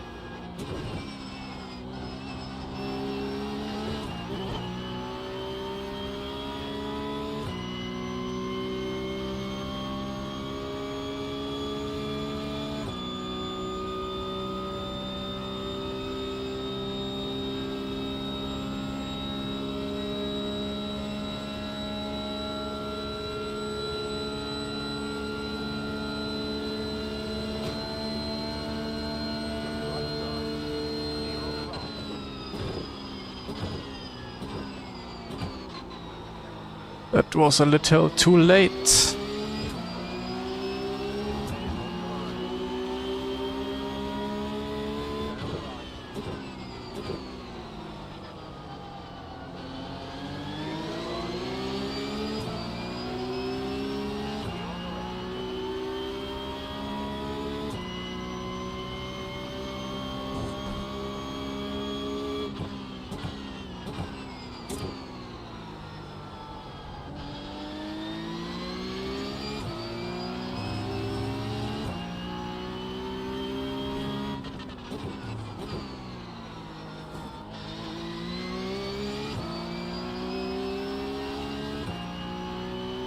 Morning, Charles.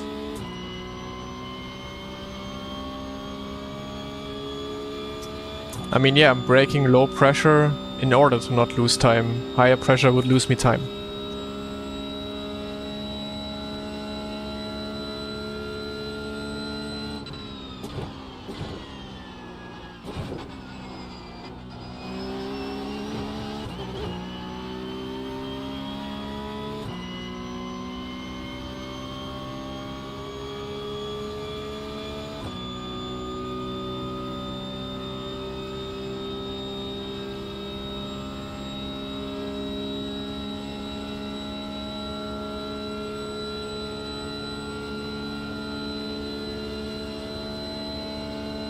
Brake bias minus 2.5. Oh my god. No, no, no, no!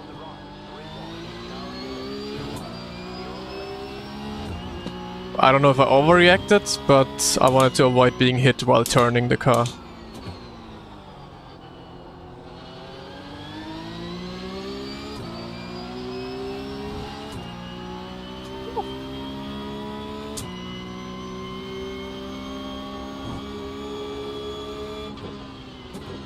So, thought process here was, if I just slowed down my car more and turned into the corner normally, that's when the guy spinning would have probably hit me. And then I would have spun as well, because I had steering angle on.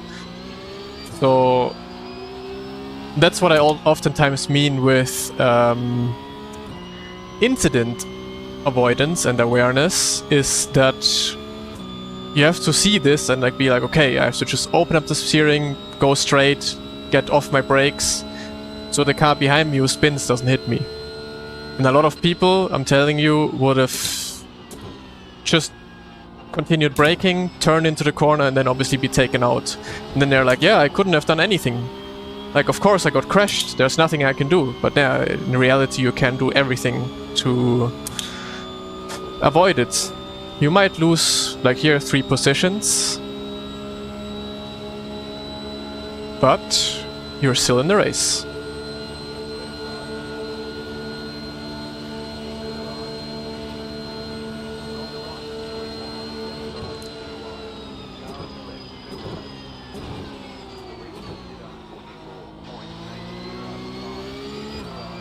Okay, they also changed the off tracks once again in turn 1.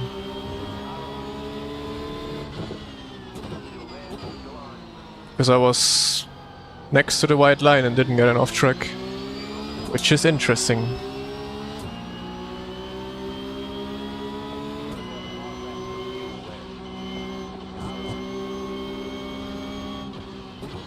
Oppa!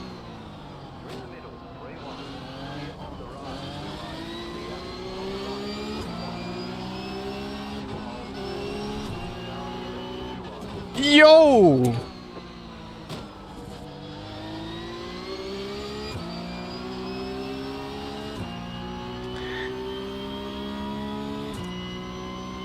Am I invisible?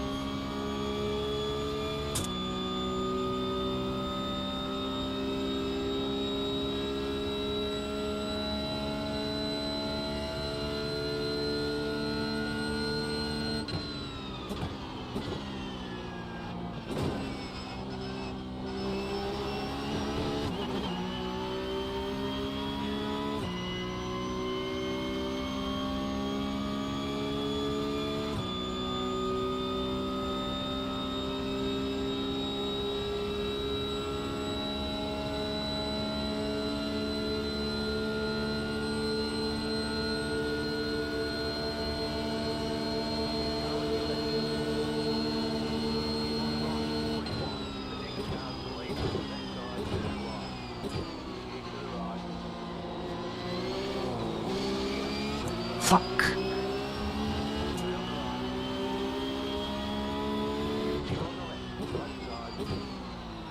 How did I drop this there? Would have been quite the nice overtake.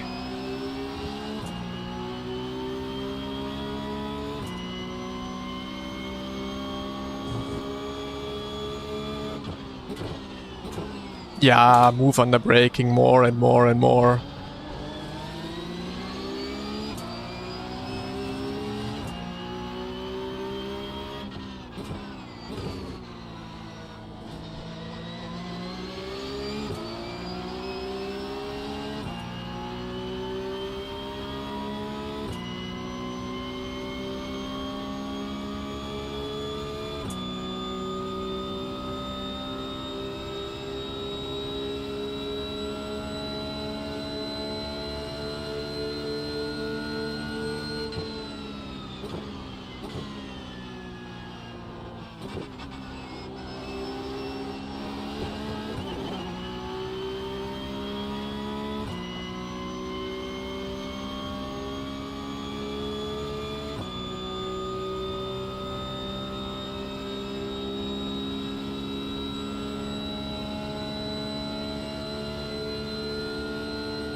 Yeah, what are the people doing? Are they blind? He's just turning into me on a straight line.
Wait, what? I thought it's the last lap. I'm so retarded. I thought I won this. Huh. You cannot make this up.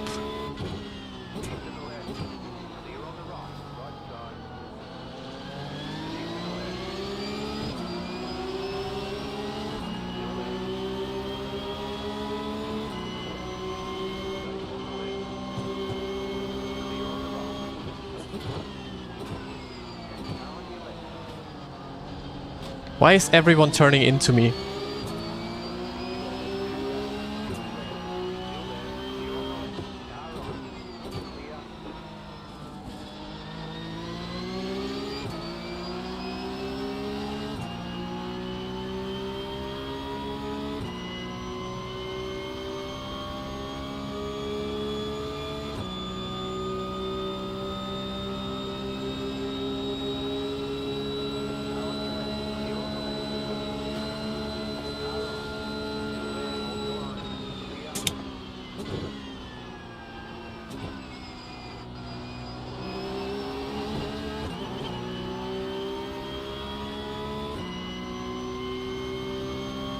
That should be good.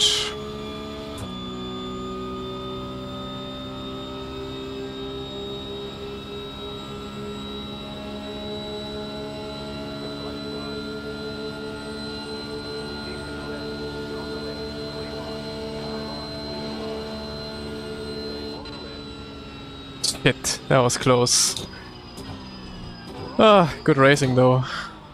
But some of those people, I don't know, they need some eyes in their heads.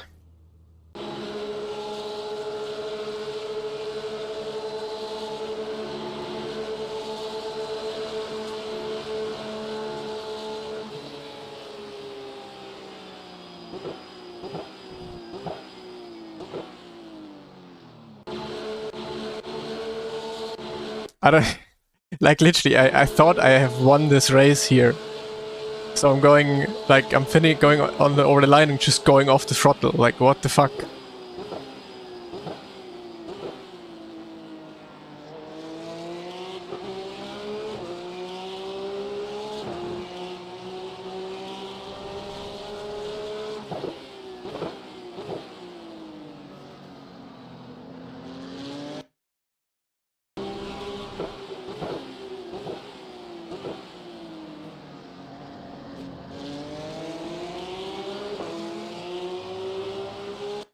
Oh, wait, we can look at the Pablo incident, yeah. When was that? Here. Way too late. Yeah, I would have died. Okay, I did the right thing. I would have died if I just turned in.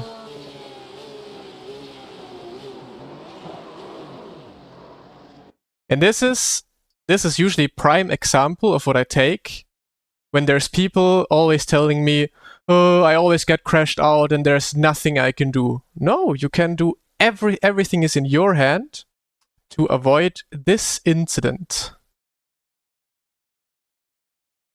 Everything.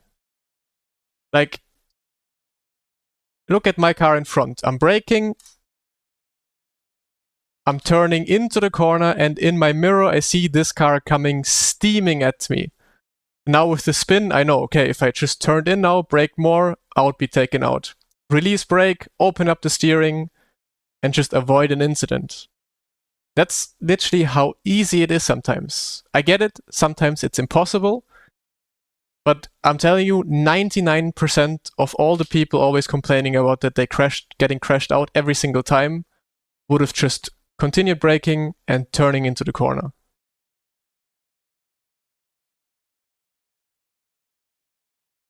That's why I always say, yes, it's not my fault. It would have not been my fault to be crashed out here, but I have every opportunity at all times to avoid incidents, and it's just about awareness.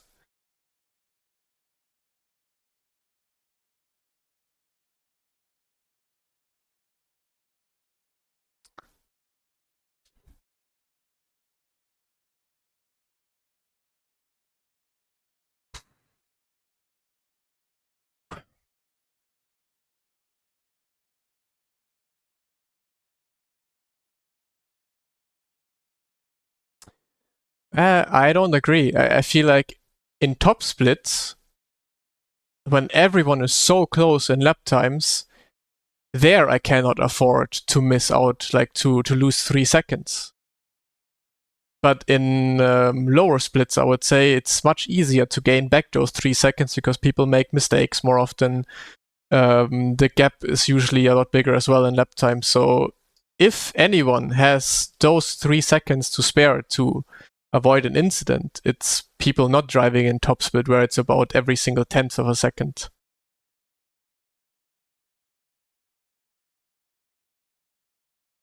But yeah, to everyone always saying that, keep it in your mind. It's mostly always possible to avoid incidences.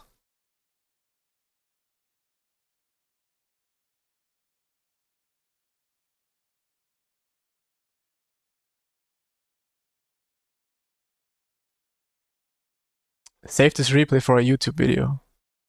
Might be a good idea. Might be a good idea.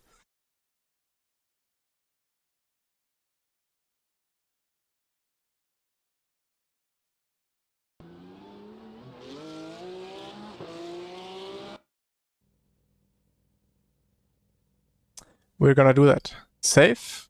Oh wait, I created a slice. Save. Avoid.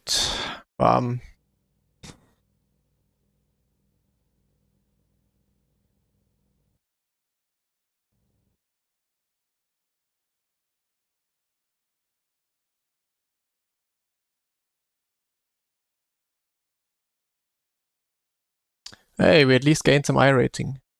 How did we only 2 I rating in a 4K grid? Oh.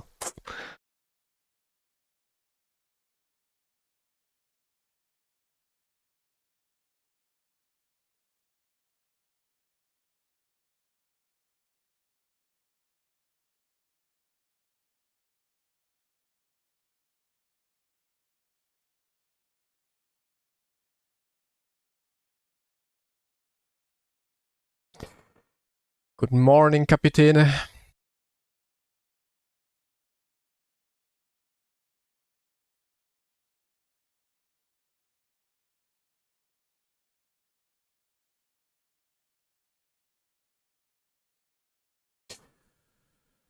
I hope I can drive the N24 this year. I really want to do it again. But yeah, tips, I don't know yet. I would have to figure out it myself at the moment, or like before the race, obviously. What you can do with double stinning. I don't think double stinning makes any sense at all, since you have plenty of time to change tires during fueling up. So I don't think you want to double stint your tires in the N24. How many people? I would say at the very least 3. 4 is probably perfect for that race. And how many stints should one drive at a time? Depends how good you physically and mentally are prepared for the race. You could be doing. Some people only manage 1 stint until they lack a bit of concentration. Some people can do 2 stints and then get a little bit exhausted mentally and physically. Some people can go on for like 3 stints, 4 stints. Depends on your teammates. Is it normal that Deegan Fairclough intent wreck someone? People say it could be normal. I don't know, I have not seen him do that yet. You've never done an N24, really? I mean, I haven't done an N24 since I think 2018 was my last one, so also a long time ago now. But I definitely want to do it again. It's always one of the most fun races. I mean, it's Nordschleife, so of course. Well, Deegan is here. He can answer that question for you.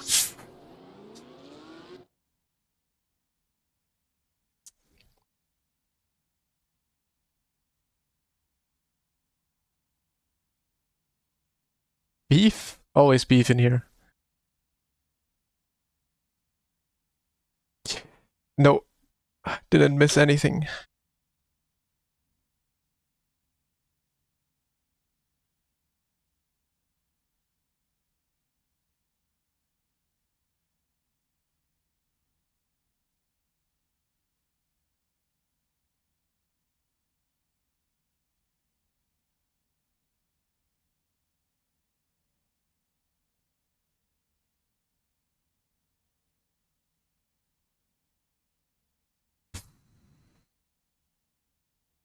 takes you 30 minutes to lock in. Yeah, that could also be one thing. Like, a lot of people need a little bit of time to get into it, so then if you do a driver change immediately after just one stint, then they never really get into their tunnel vision.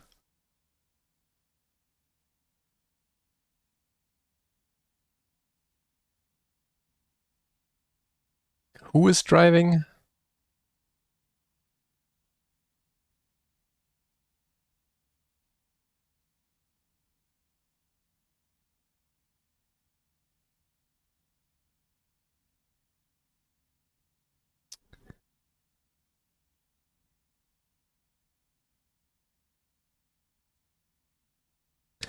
Last turn for the oval. Quite easy. You brake, depends fixed setup and open setup, of course, but in fixed setup you brake on the grass, or when the grass crosses the track. Usk, thank you so much for the sub. I hope that's how you pronounce the name. But thank you so much.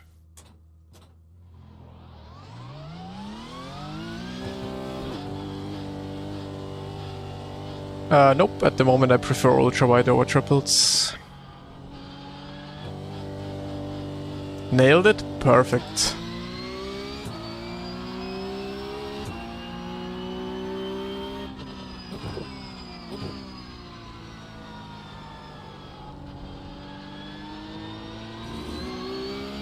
Oh wow, this is understeery compared to open.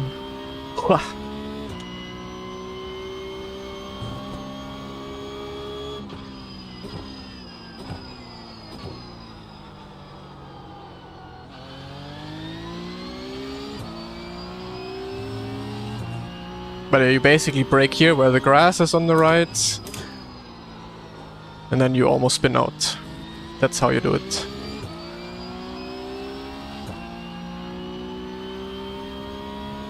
But you basically want to try and hit a good line so you have a good exit, because long straight, that means you need a good exit from the corner.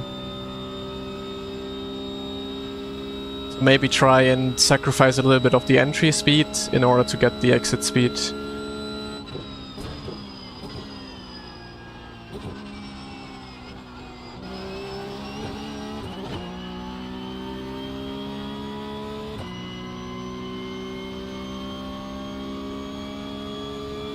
Never let them know your next move, right? Yep.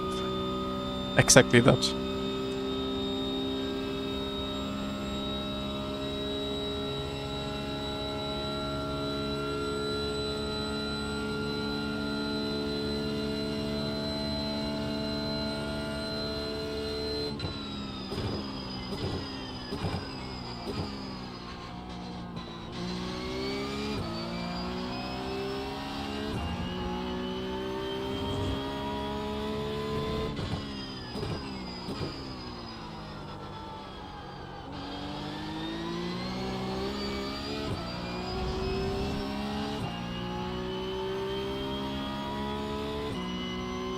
Yeah, I was going to third gear in the bus stop.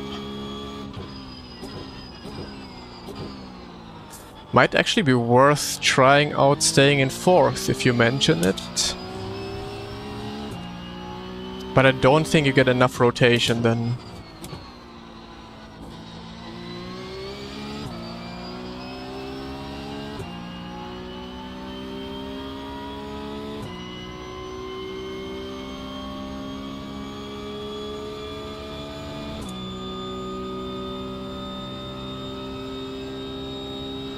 Yeah, I think the same, but sometimes it actually helps the car being in a higher gear. Not very often, but sometimes. Let's try and see. Yeah, no, too much understeer.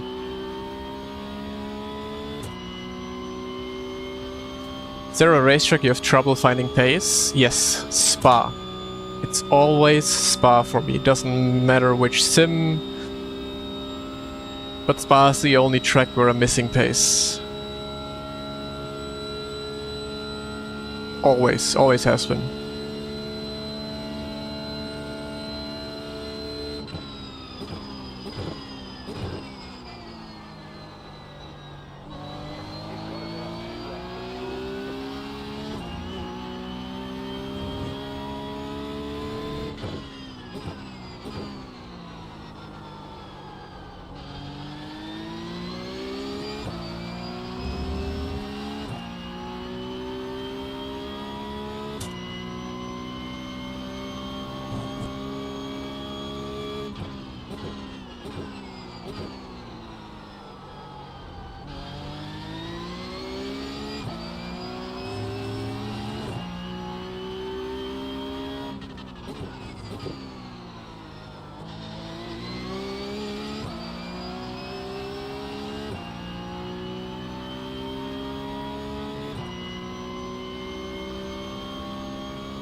Brake bias minus 2.5. Correct.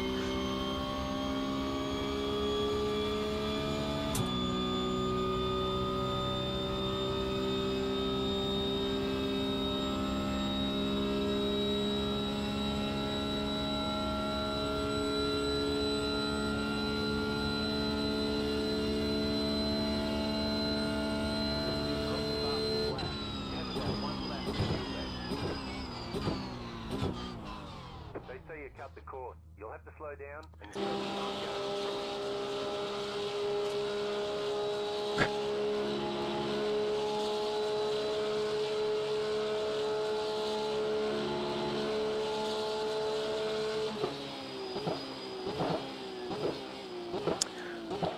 I mean, there was no update to the Porsche, so nothing changed. Yeah, usually I do the same. If I run a certain brake bias in fixed, I also run it in open. That is correct.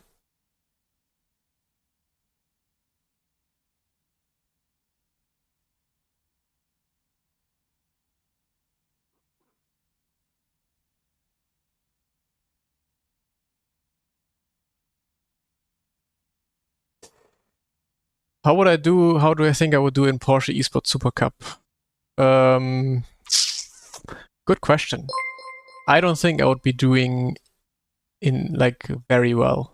Well, depends how much effort I put into it, but what I'm doing here right now is still different to any kind of esports you do on iRacing, so I would struggle a lot to be somewhere up to top 10 for sure. Nelson, thank you so much for the €5. What rig do you use and seat? Is it actually in my description? You might be in luck, and it's actually in my YouTube description. Let me see. Have I put it there?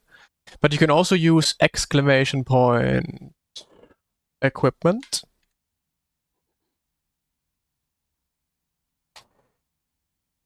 And then you can see my full equipment list. So basically the seat is the Momo. What is the exact name again? Yeah, the Momo Daytona Evo, size S. And my rig is the Heusinkveld rig. So I don't know if people still know that, but it's quite the old, but OG rig that people used back in the days, pros used back in the days. But yeah, thank you so much for the €5. Appreciate you.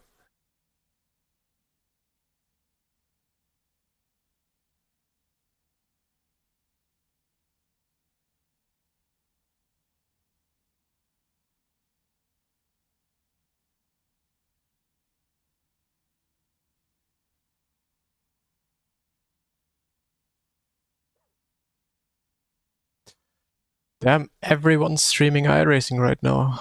Just checking, but most people are driving GT3s. Boring people. They should hop on pickup.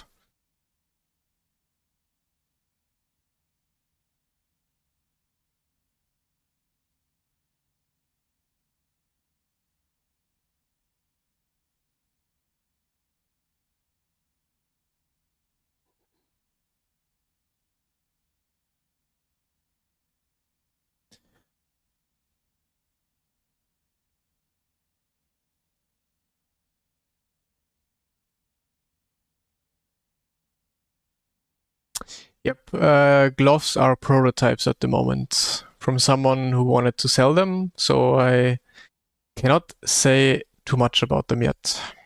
I don't know if I can say something about them ever. Depends if they get released or cancelled at some point.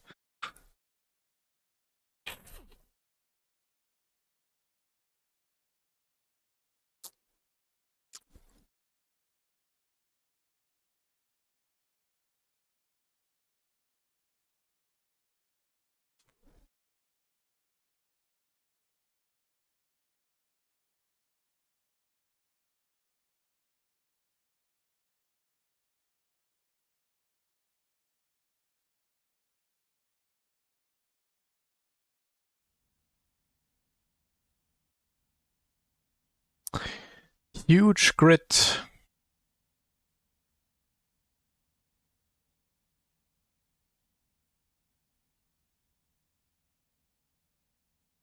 But there's probably still barely 4K. Ah, 4.5.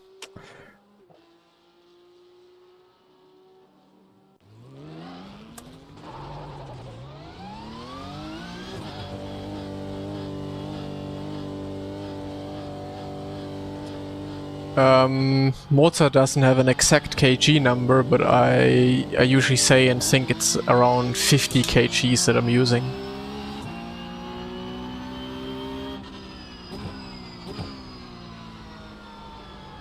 Three car ahead. Go right.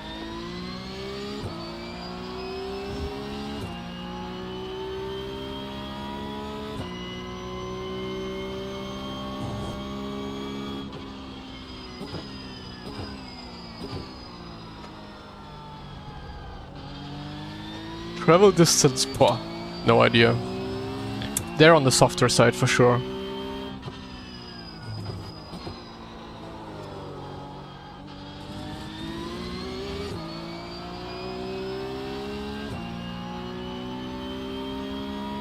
Couldn't even tell you, even if I looked at it, it would be hard to me to measure like a number now. But they are rather soft. I don't know which pedals you have right now, if I could compare it with some. But you could compare it to like the blue spring on the VRS pedals. Or if you have the Mozas, then just the GT3 elastomers. Active pedal pro, okay, then it's hard. Then it's hard to compare anything. So you have the best of the best equipment. I mean, you can hear the mic. I'm using the Razer mic, so you can basically hear the mic, and I think the mic is really good for the headset. Also, the sound of the headset is really good. Like, if I would want to have a gaming headset, I would probably always go with Razer.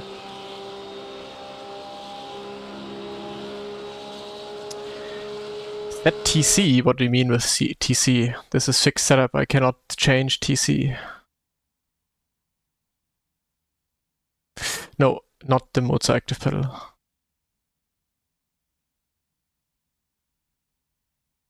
So we go out immediately, because if it's fixed, then the wind should be good for the first lap.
Do you mean if I want to upgrade, or if you want to upgrade? Because I wouldn't want to upgrade anything. I have my Moza base and I have my BRS base, and don't really need anything upgraded from that.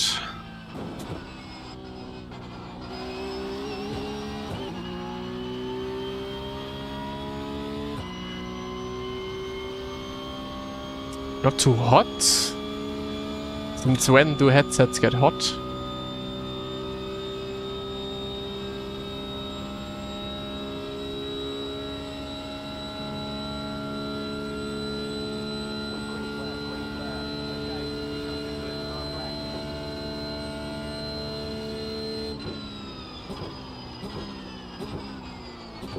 Hoppa, okay.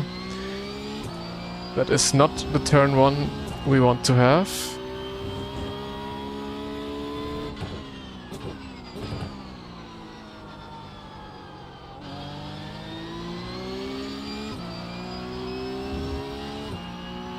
Ah, the over-ear part, okay.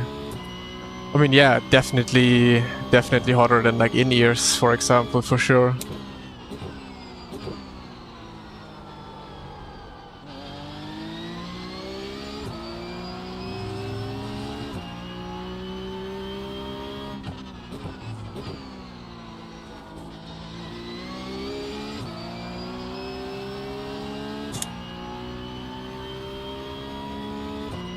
Never driven Sim Magic, unfortunately.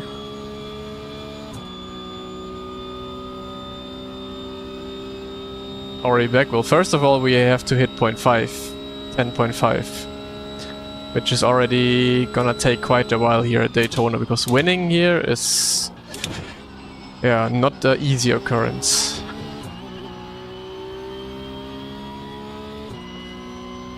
I think I have to try a different approach in the chicane. I think you wanna miss the second curb hit. You have much better exits like that. I might be onto something. Should I try in my second lap? I mean, why not? Why not?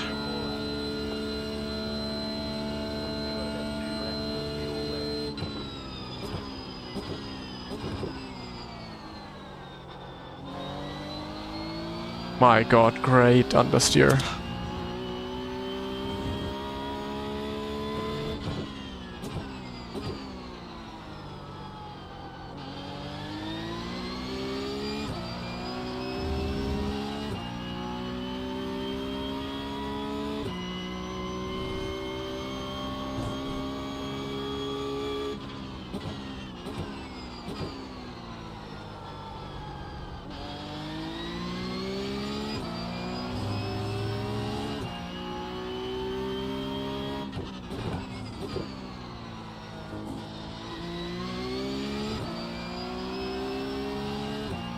So let's see the wind. Wind is the same this time around. No, it's better. Is it? More or less the same.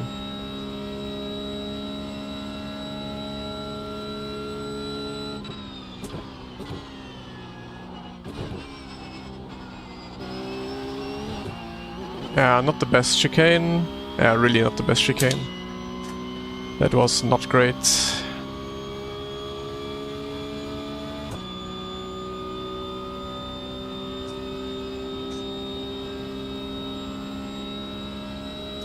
Thanks for telling me, Craig.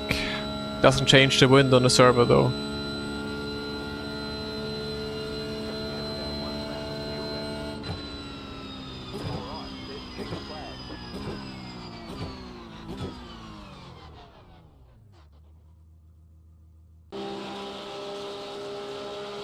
I mean, I guess that's a good time, or a decent time. Doesn't matter anyways for this, like it really does not matter where you qualify in this race.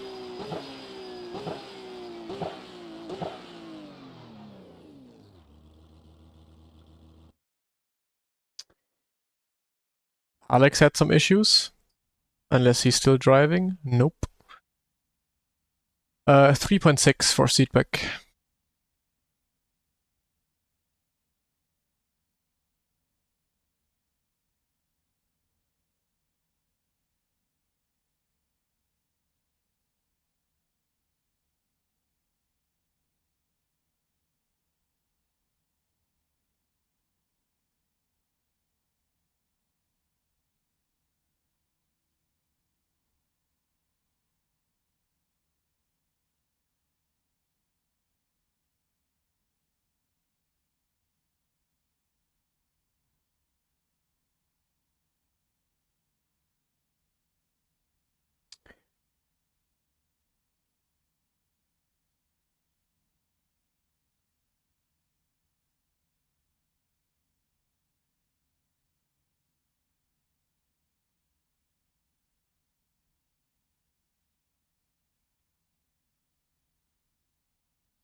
Ich war nur gedanklich weggedriftet. Which clutch bite point? 50. But you don't need a clutch bite point for this week. Because we have flying starts, rolling starts. Green. Line up on the left side. Pit road is closed right now. The estimated strength of field is 4,519.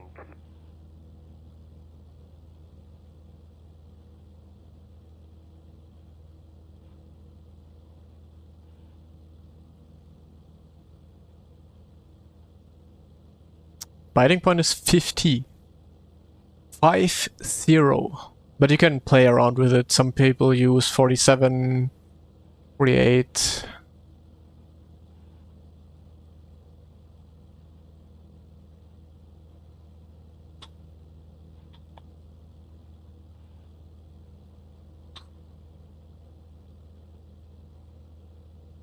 I'm the dude. It really is a bit of preference, but also a little bit on track dependent.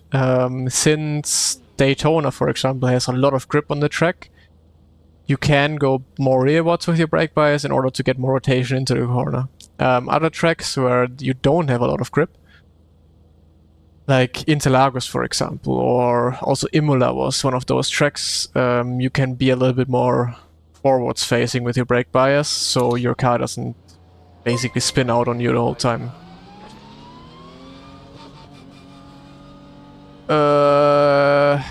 Kelvin, thank you so much for the 5 gifted. Holy. Thank you so much. That was out of nowhere.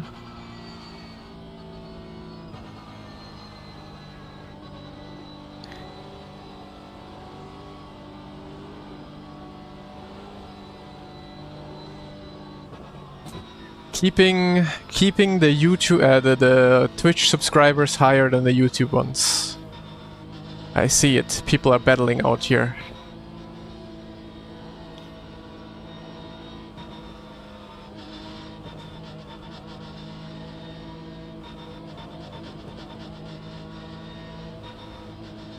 About to go green. Stay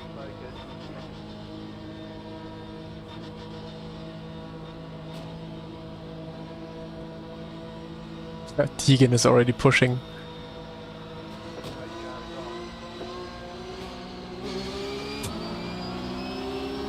Mann, oh Mann, oh Mann.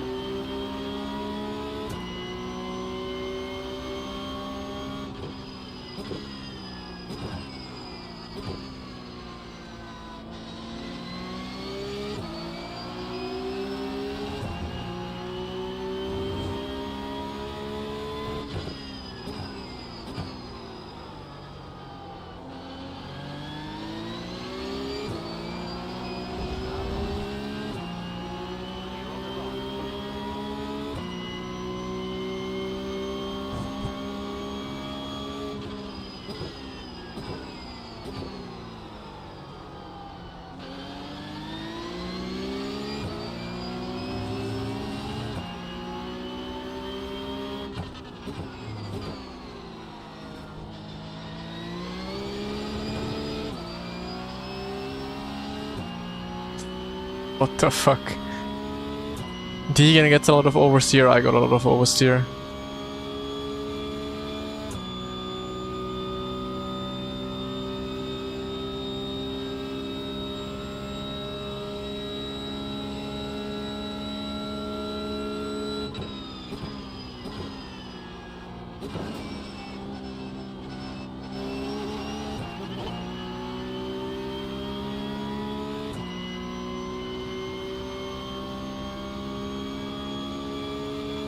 Nah, send it to iRacing.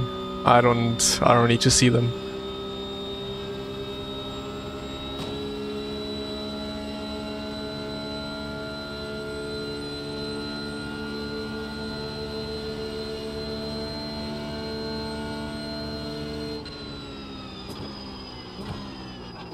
Oi, oi, oi.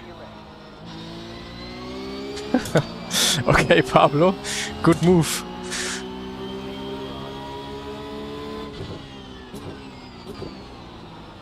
Keep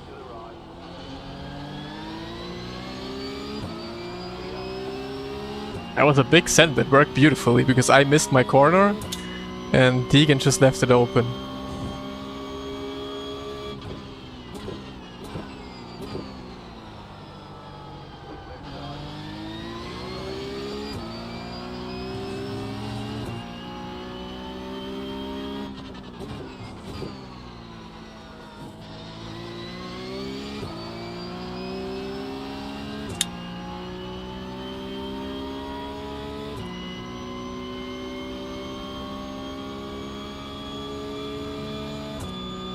How did I lose? We are not talking about that.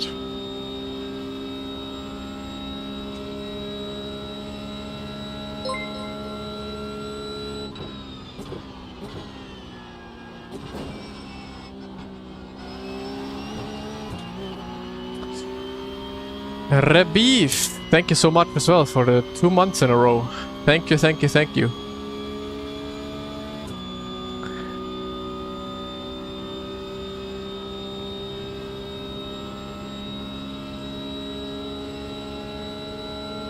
I assume you've made it a short? Ah, no, I've not. And there will not be a short of it. Oh, what a bump. Oh, I cannot get it slowed down.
Uh-oh. That's not a good sound. What disconnected?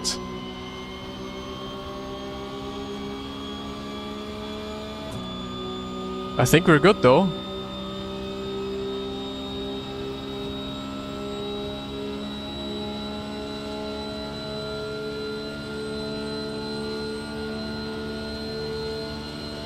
Could be the steering wheel. Because usually that happens when there's a lot of bumps going on, like in the bus stop, so yeah. Would be wonderful if I can't shift anymore at a certain point.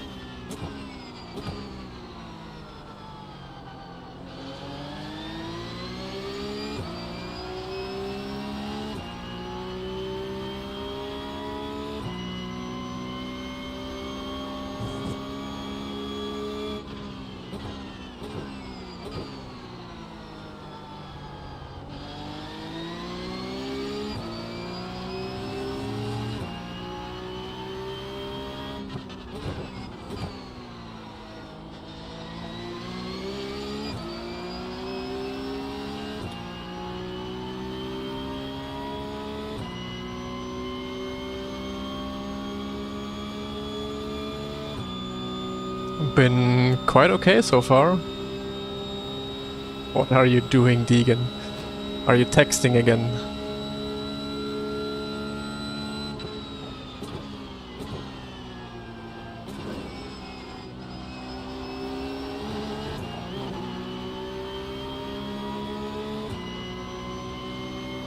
I also had one stutter.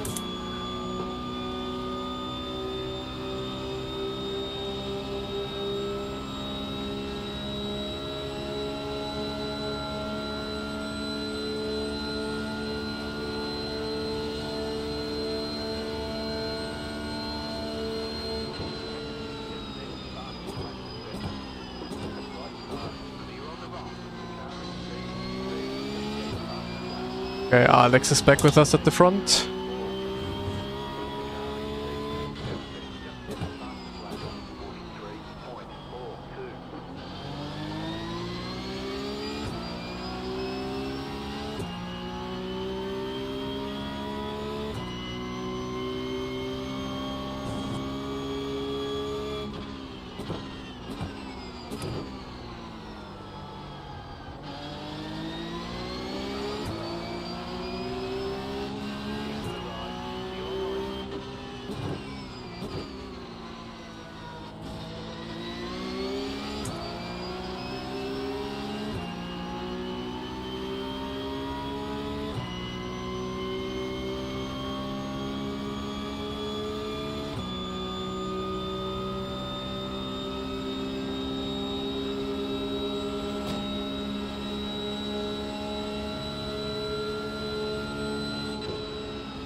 The train is gonna stick. No way of shaking them off. The draft is just so strong in this car.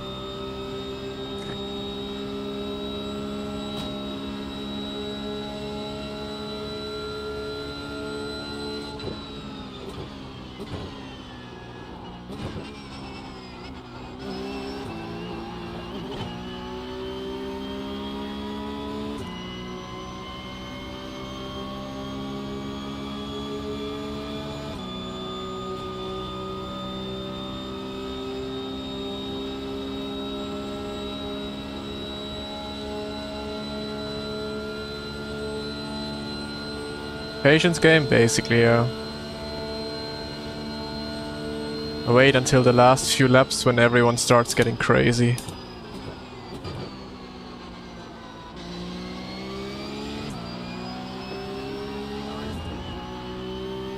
Oh, Alex is gone.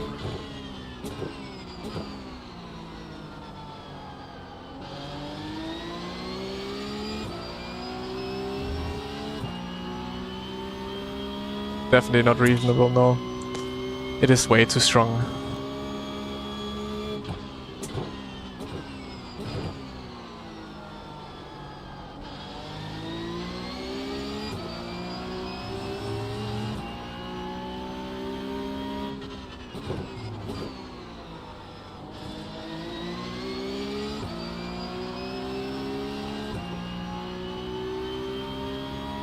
I also got scared a little bit.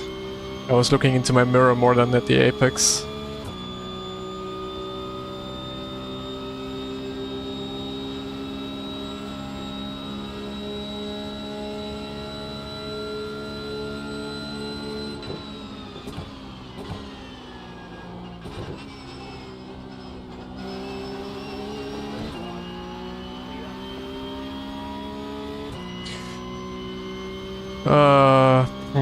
Yeah. Now we have Pablo behind. But maybe we can have a breakaway? No, not really.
But 2 laps and then Deegan is with us again.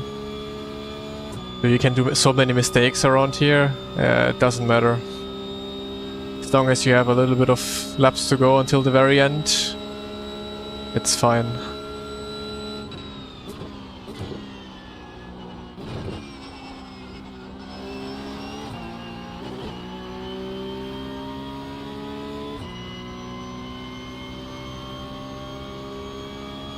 Yeah, you would, for sure.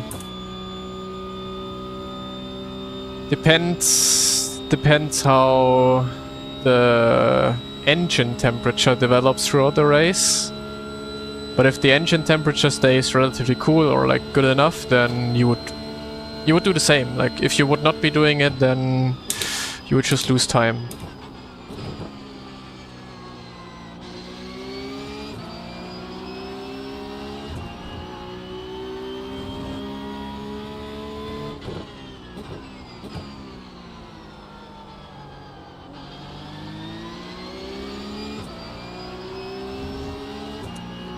Hey, Glock.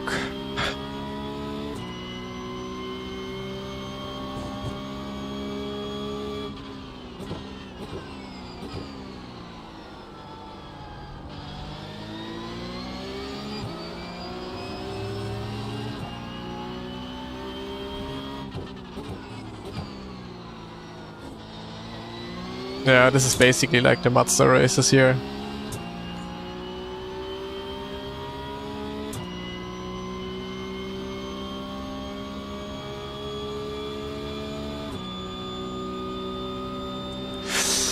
He's gonna send a turn 1 at some point.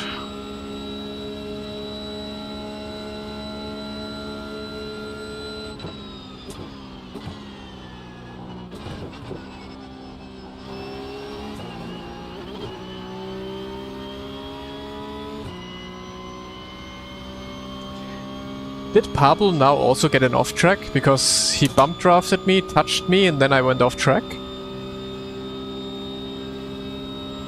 Because if that's the case, I could get someone into trouble. Yes? It's interesting. You could get someone DQ'd. Like if I would know that Pablo, for example, has a lot of incidents already, then I could fuck him over like that.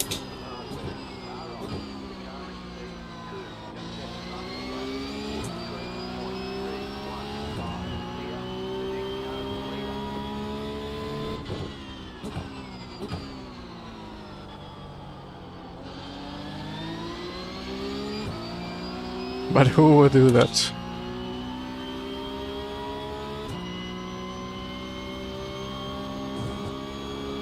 No one, of course. No one would get even the idea of that.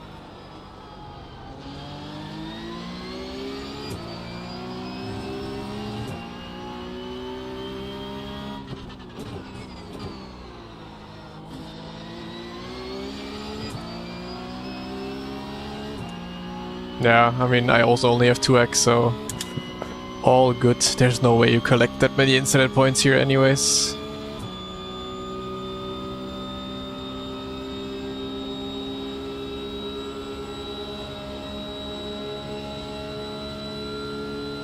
Now we can return the favor. Oi, oi, oi, early on the brakes.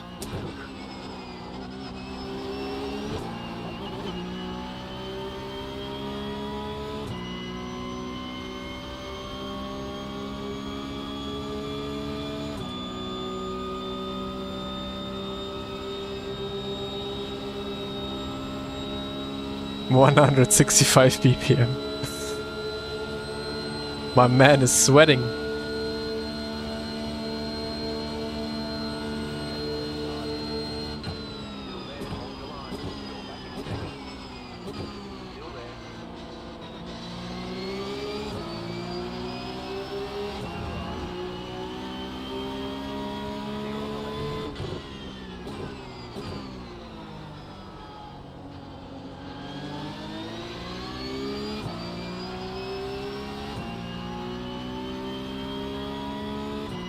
Okay, let me measure my heart rate.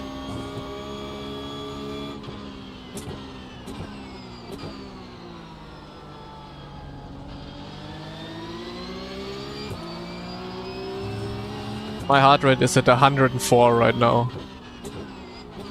Quite a bit elevated.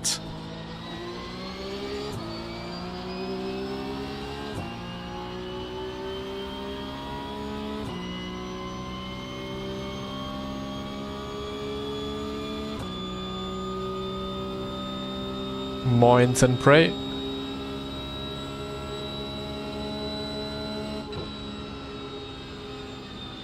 No, everyone is lifting or what? What was that? Everyone was lifting. Oh, now we have Elliot with us. Oh man.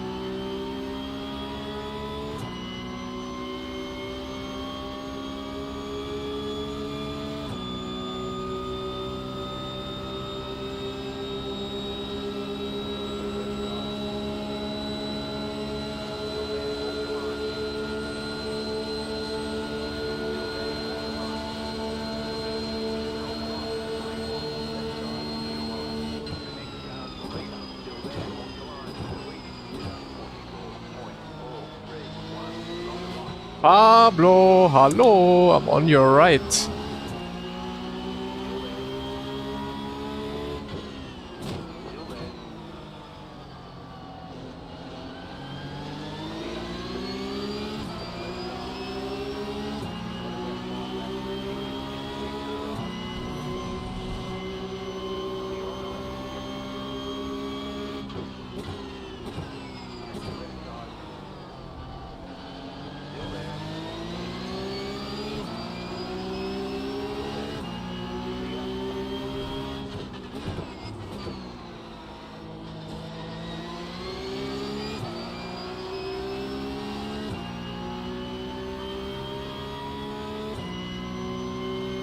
I feel like I'm invisible this week. Everyone just keeps turning into me.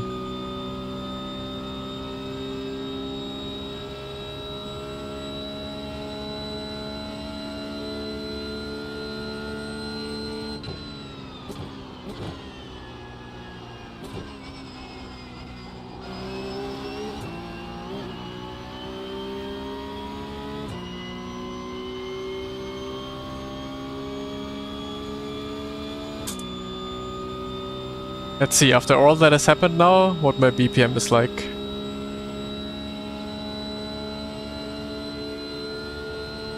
A 101 still.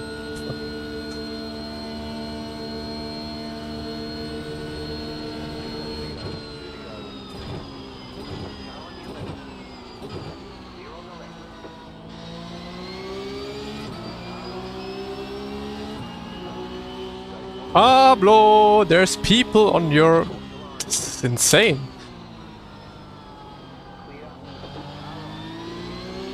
He always turns into people.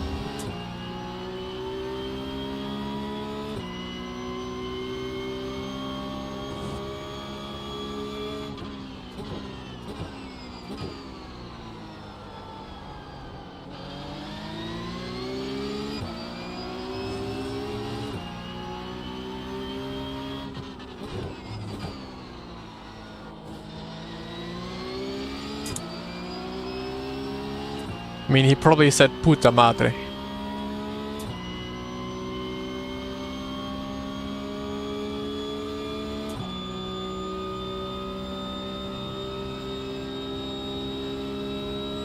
Several times.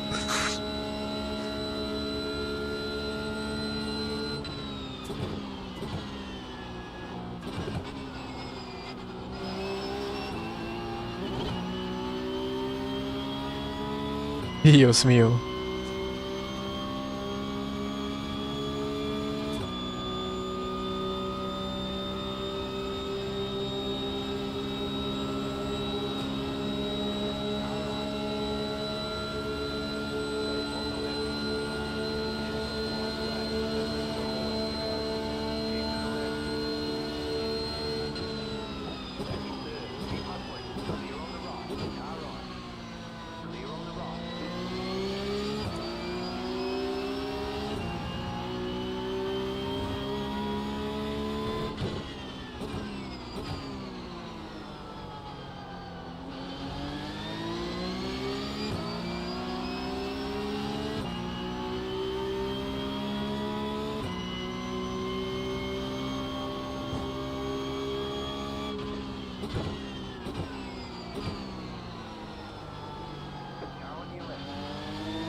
Come on, Deegan, let's not get the whole train behind us here.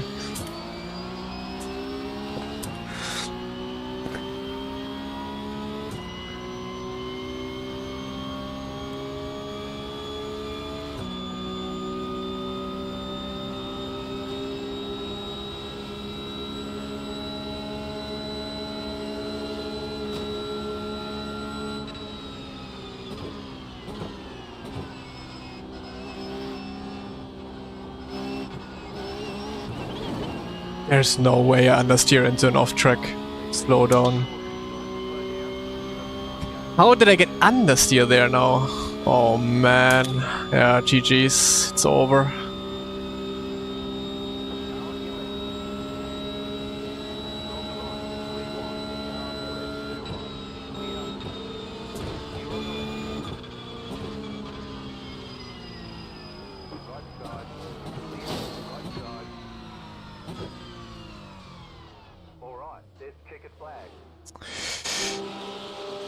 Well, yeah, that was shit.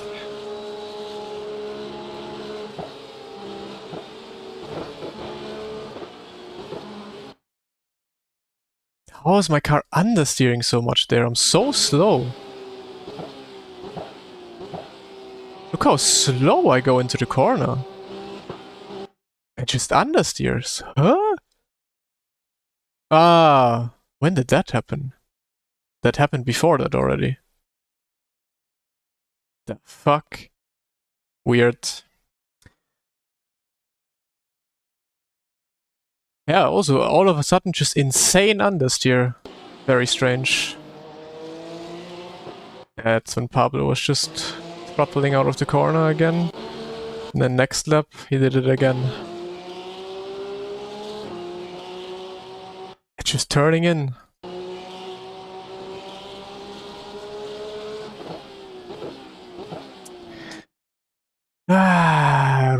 rookie mistakes. So many rookie mistakes, man.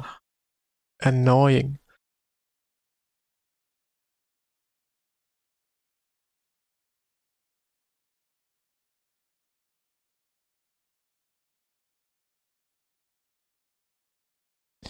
So what is that? Minus 30? For sure, right?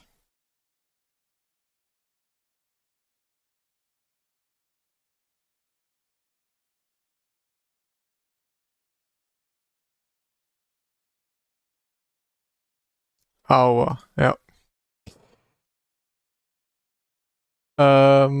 Yeah, but the slowdown takes a while. Like for the message to disappear takes a while. So when it's 0-1, it just takes a while for it to go away, whereas you already served the penalty.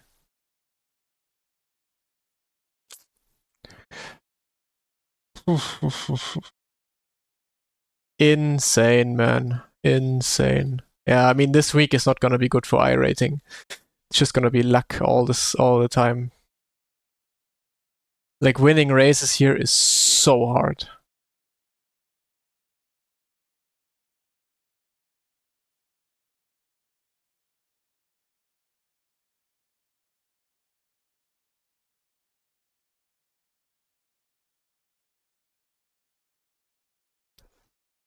I'm already annoyed. I hate it. I hate it when I do mistakes on my own. It's so frustrating.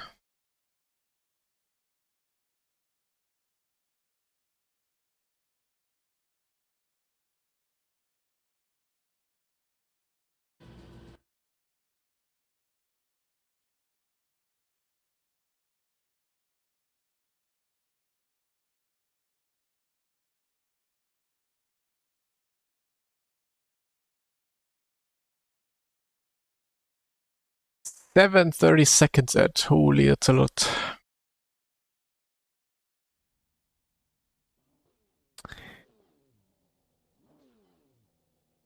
I mean, GT3 has quite a good track. Road America people quite like that usually.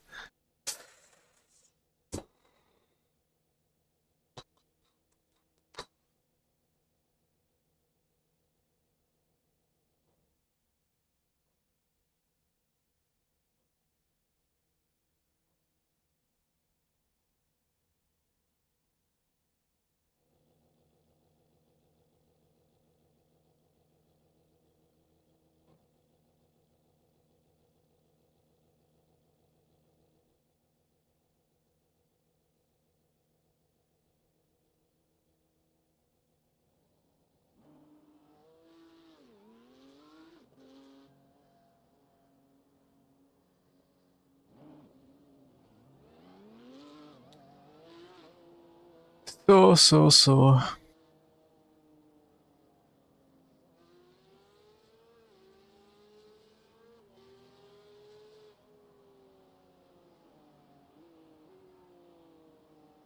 Let's see what the GT3 drivers are doing.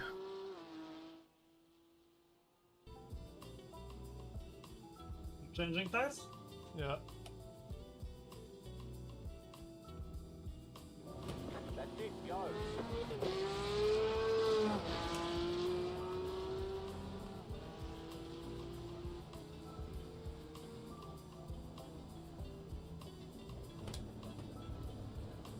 Is that fun at all?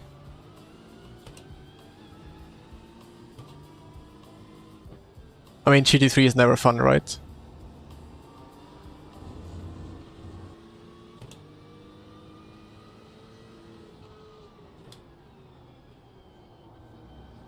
it worth? Debatable. We'll try to find out. Yeah, an easy win for Yuri.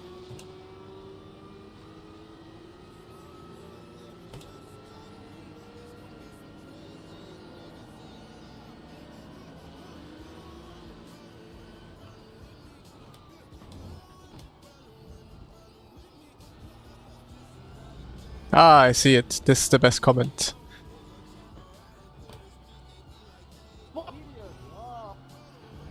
Yuri has to join. Everyone doing GT3 has to join. Pick up.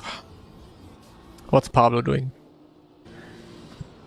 He is long is Are the they driving maximum different elevation of this races? guy? No, he's in practice.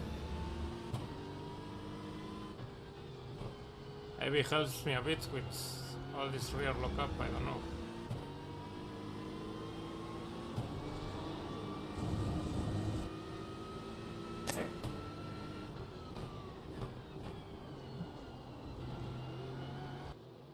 Alright, back to pickup.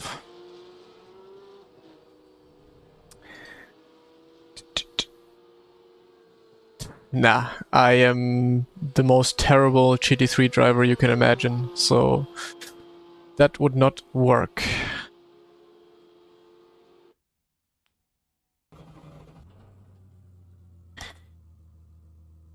Actually, quick toilet break, and then we jump into the next race. And then, from now on, no more stupid mistakes.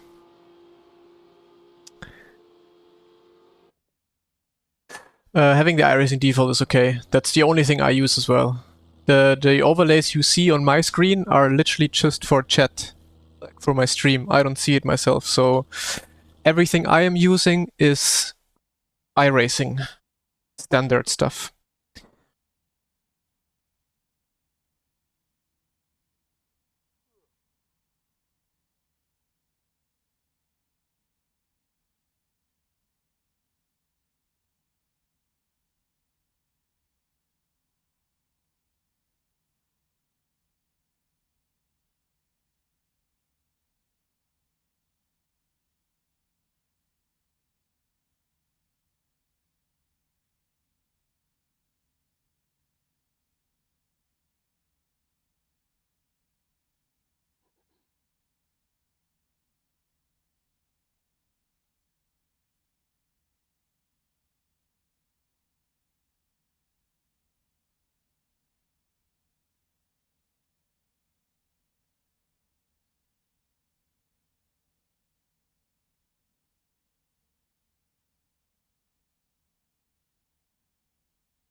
So, welcome back.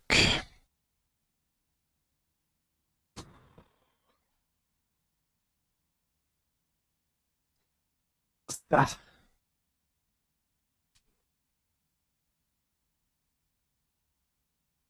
I use overlays because I don't want to switch between the black box overlays. Yeah, also fair.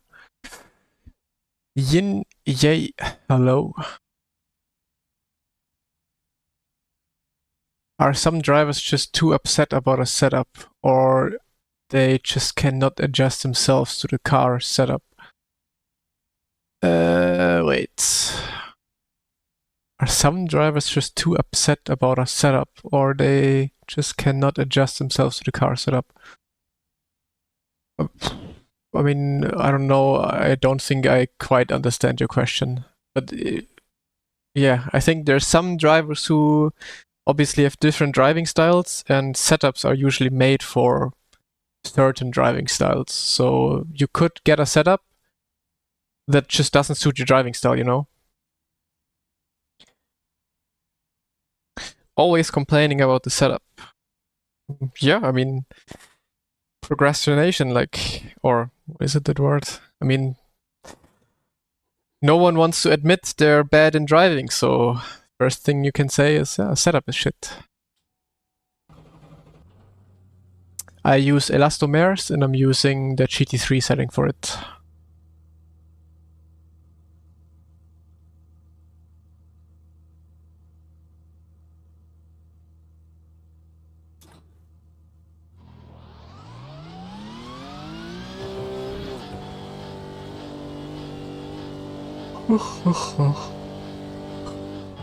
I mean, you can also try and find, because setup shops also, they always set up their cars a little different, you know? So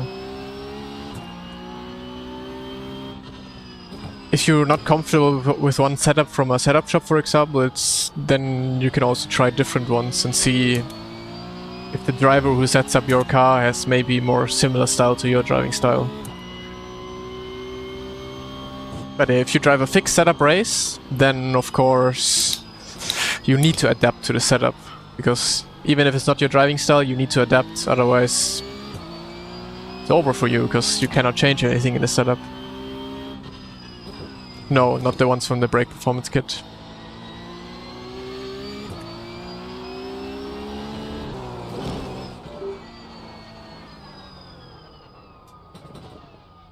It is the steering wheel. Oh no. Is the cable broken? Well, that's not good.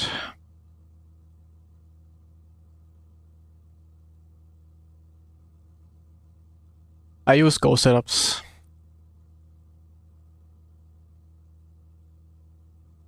Let me try and see what I can do. Why is it?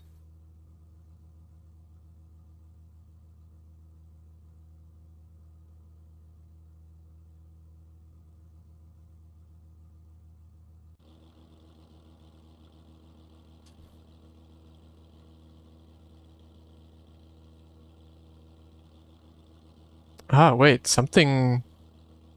Because my steering wheel previously was like this.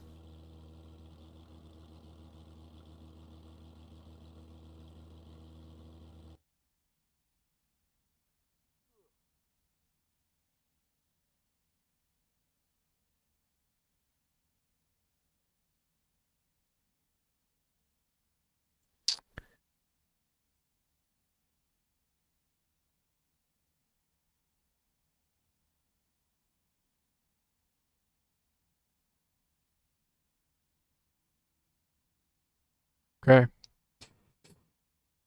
Now it should be better. And hopefully not disconnect anymore.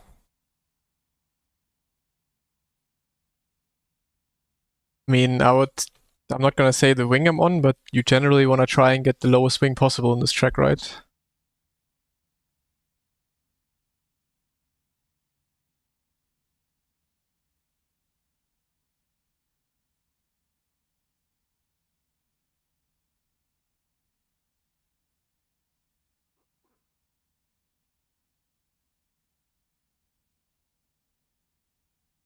Moza would never. Well, unfortunately it did.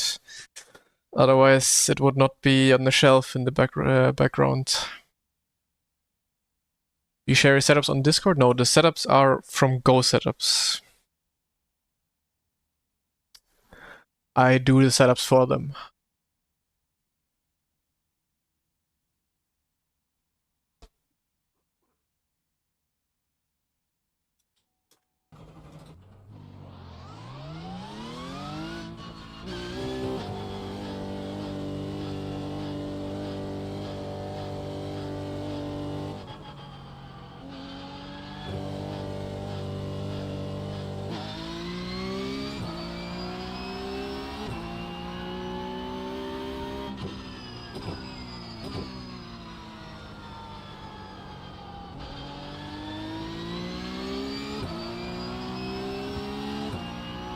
Exactly. That's the one I run. Moin, Matze.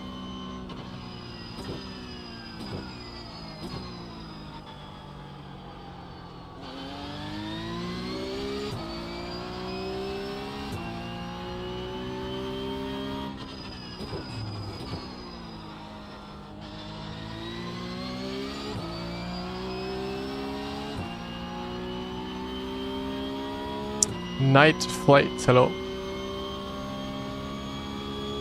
Just join the race and open with the fixed setup? Yeah, then try and lower the wing maybe. Otherwise you will have some trouble on the straight.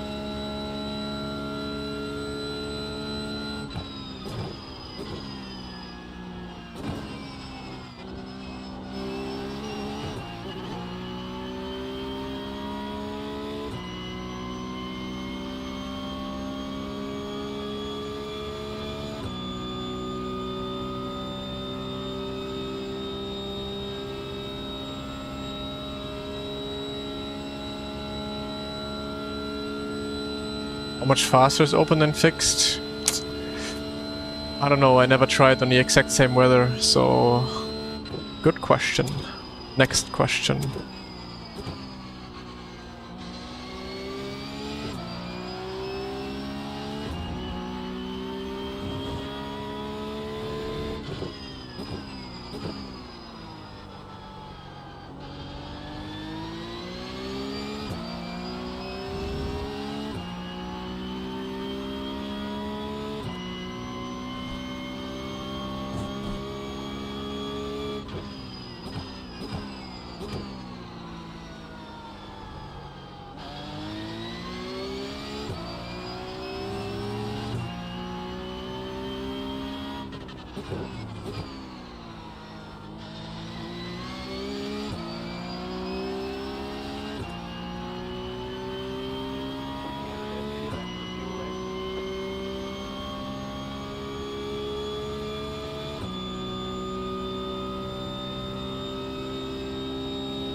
Not good or bad, both. The draft is both insanely powerful, so I guess good draft, but bad in the way of you have no chance of being the better driver and winning the race by being a better driver. You just win the race by the right tactic and a little bit of luck. Nope, definitely not.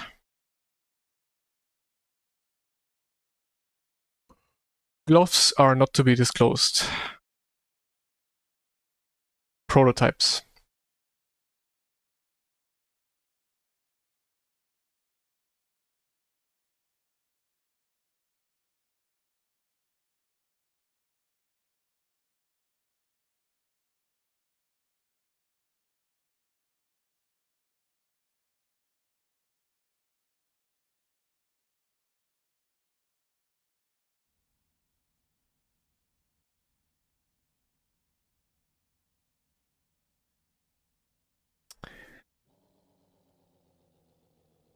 Oh, it's filling up. Definitely filling up now.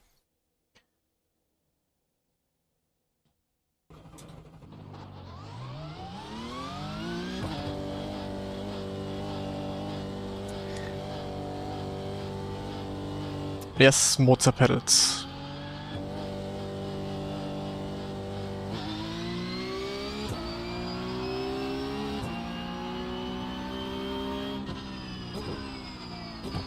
What I rating do you think you got to? What I rating do you think you got to when you stopped coming against people similar to you? What?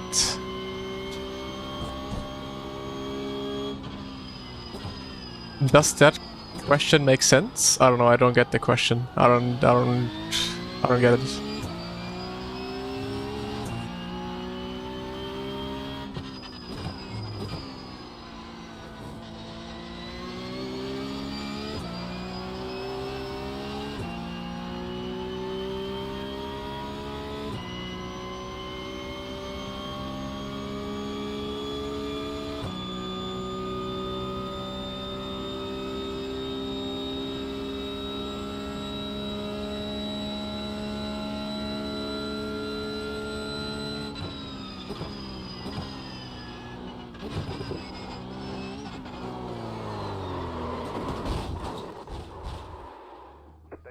out the course. You'll have to slow down. You have the time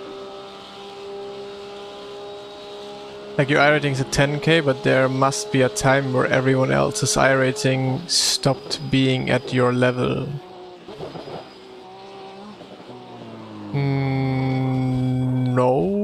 No, I still don't quite get it. I'm sorry, but I don't quite get what you want. Like,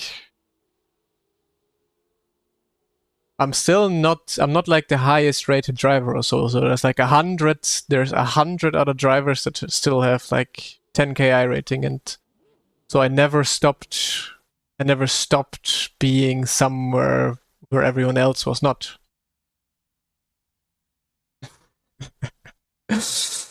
Maybe I'm just, I don't know, maybe I'm just being stupid right now. Maybe it's not you, so it could also be me.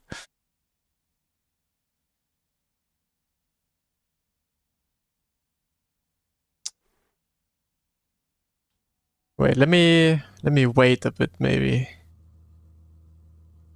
Wait a minute or two and then drive out. Because so far the wind has mostly been faster at the end of the session.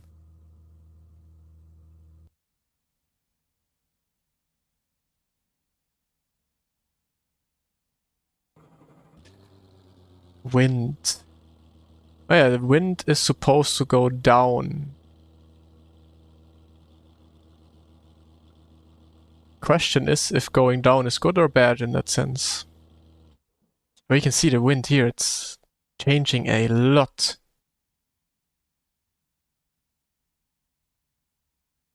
That's crazy how much it is changing.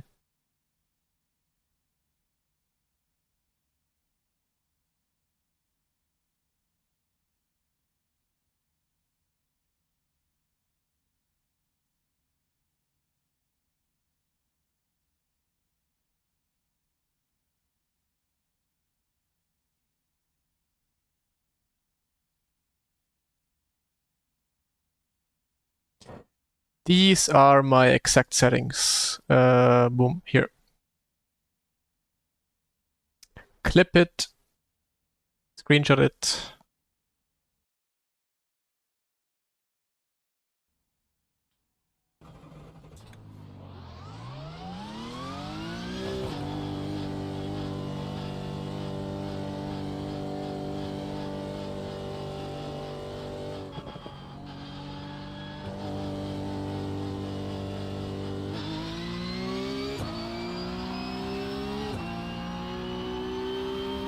Moin Schrader.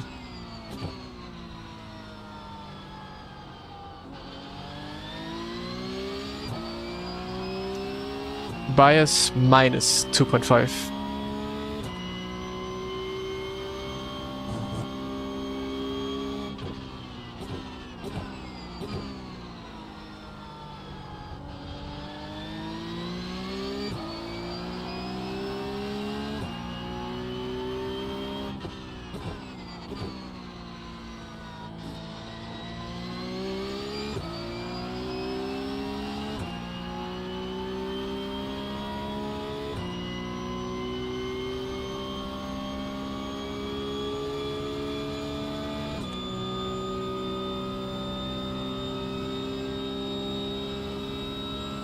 Ja, die Strecke hat viel Grip. Das heißt, man kann Brake Bias ein bisschen weiter nach hinten.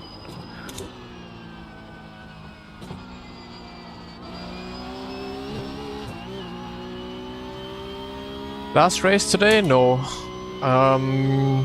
Maybe for now. Then I will have lunch, have a meeting, and then probably do some more races later today as well.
Meeting with Mouse? Nope. Who is your biggest op? What is the op? My biggest op?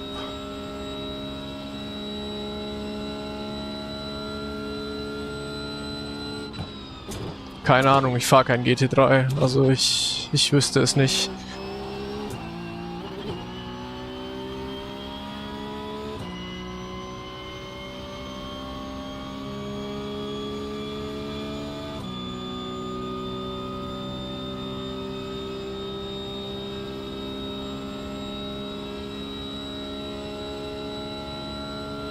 Opponent, okay. My biggest opponent on iRacing. I don't really have that. I don't have a rival anymore on iRacing.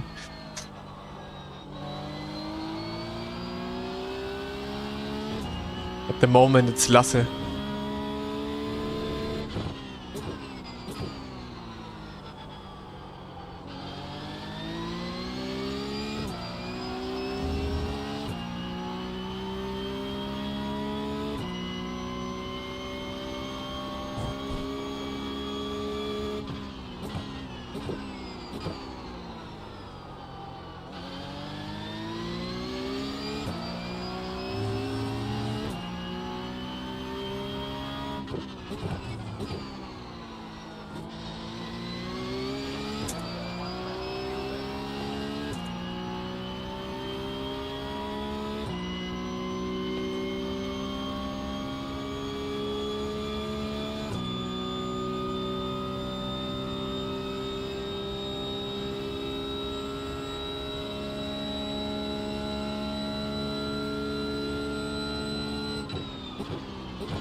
Nee, überhaupt kein GT3.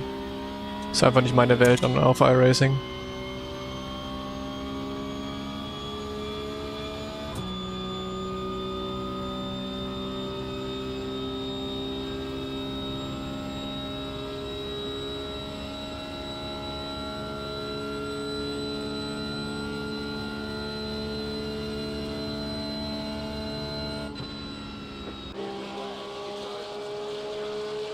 Did that count?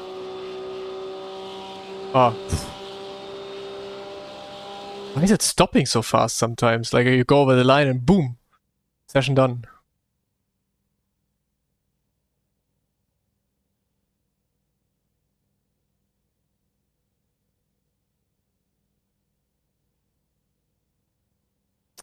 Do that, I think it's the right decision.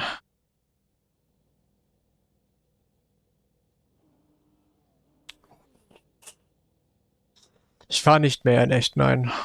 Erstens mal, weil ich Simracing zu meinem Beruf gemacht habe und zweitens kostet es einfach zu viel.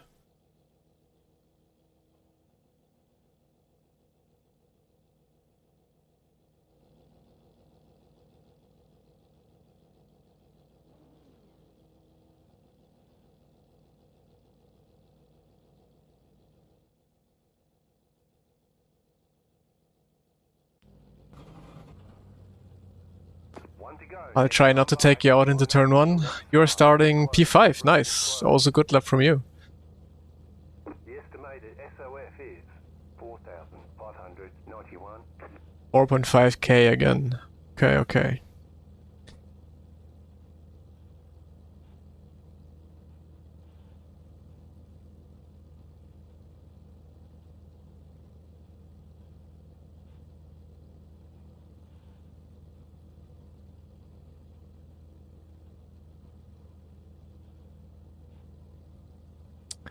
Das allererste Jahr bin ich da mitgefahren, ja. Ich glaube 2019 war das.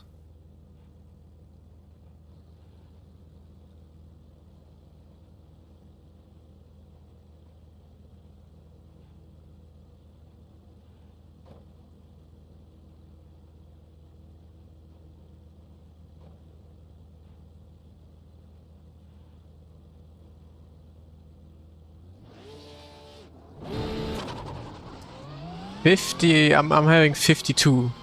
But your message came a bit late.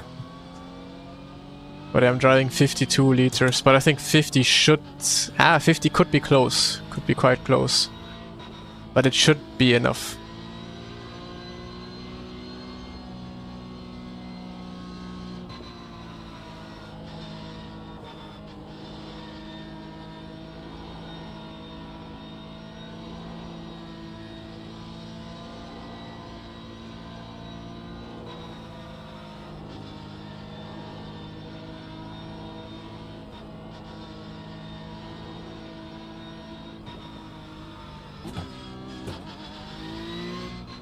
But yeah, also with the draft it should be fine, yeah. Especially when you're not starting first, then you have to save anyways. About to go green. Stay focused. Cooked on the Portland set. Lovely to hear. With which car? Those car is off.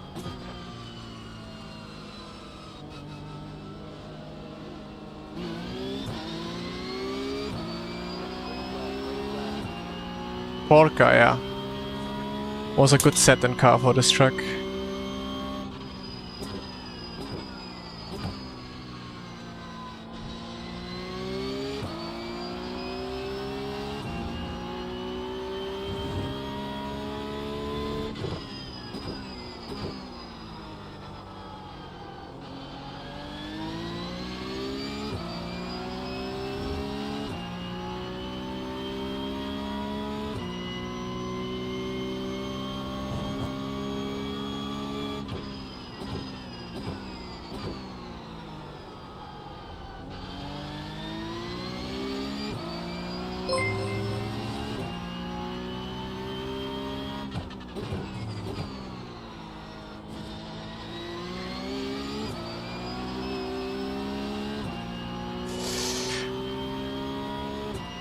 Oh god. Ebueli Bol. Thank you so much for the membership on YouTube. Thank you a lot. Hope you're enjoying the stream.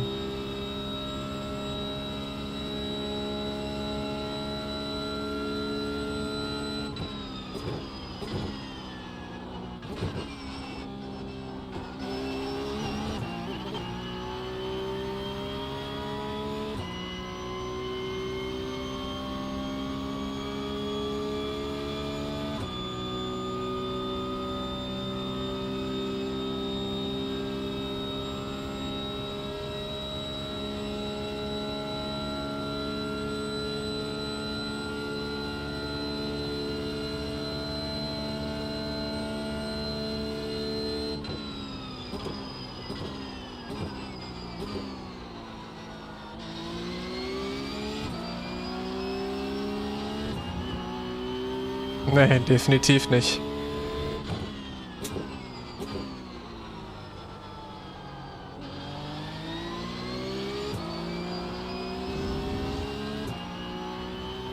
How much do you gain with slipstream a lap?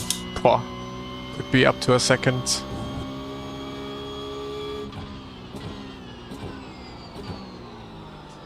Let's say a lot.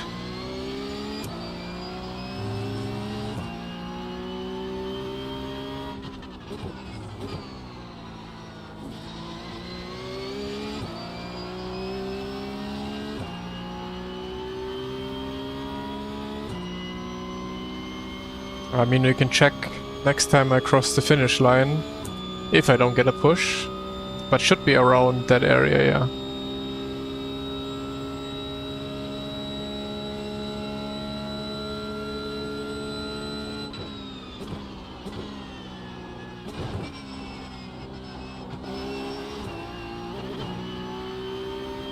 .288 last lap, and then with draft it's over probably like 97 or so.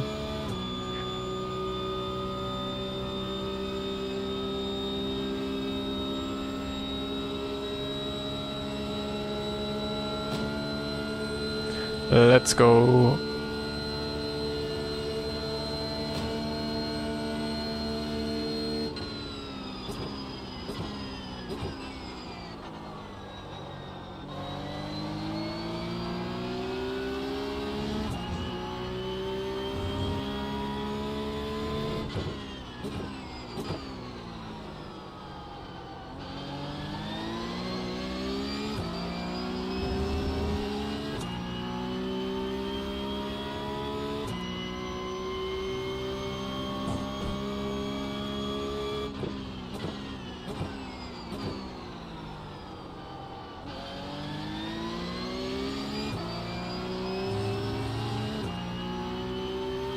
Rode to 10.5 for the 9th time, yes, exactly.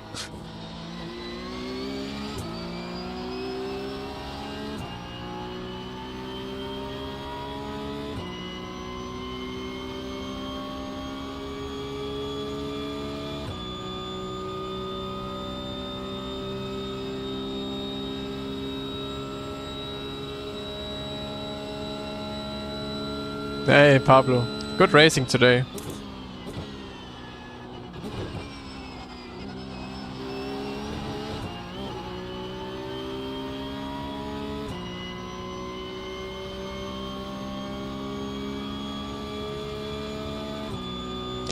Rating ist abgestürzt, wie immer.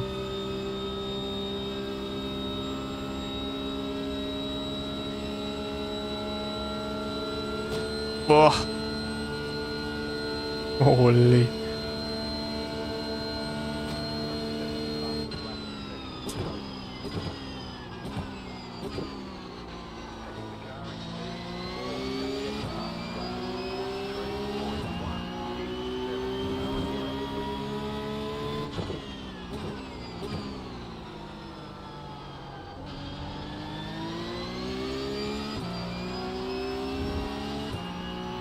I do not have a second account. Nope.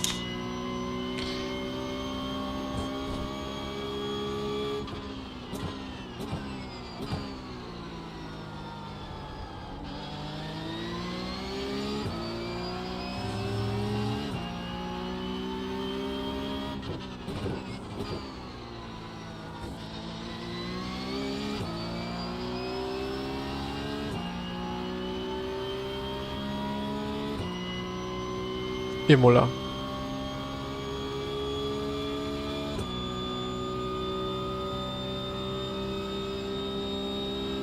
Yeah, the braking feels a bit strange, but otherwise it feels very nice. But it's because in most corners you have to brake while steering. That's why it feels a bit weird. I indeed have, Sean. Multiple times.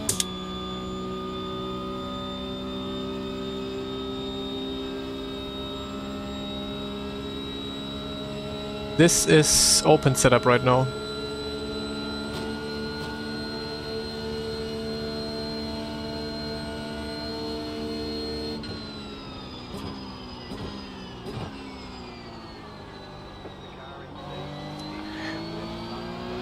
Wow, wow, wow. Missing it every single lap.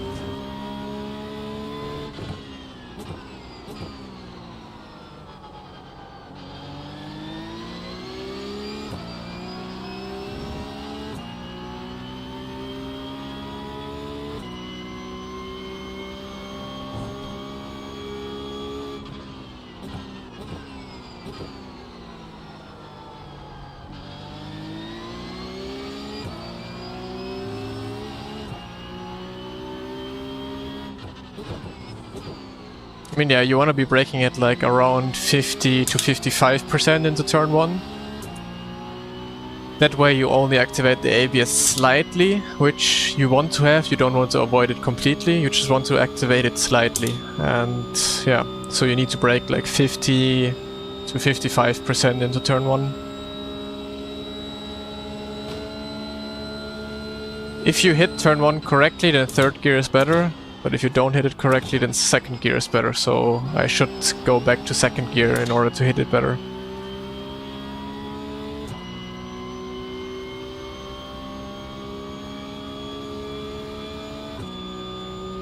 Du findest es schade, ich find's gut.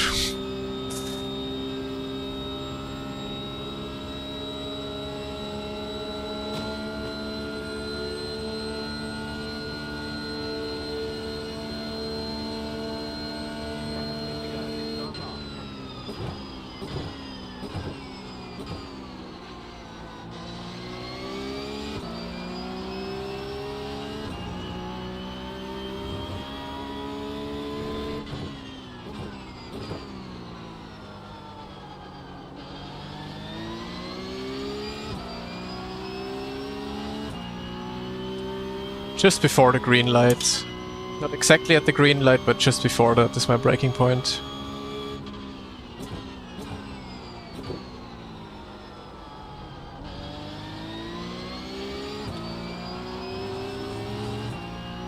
Wieso? Ich bin kein Fan von Endurance-Rennen.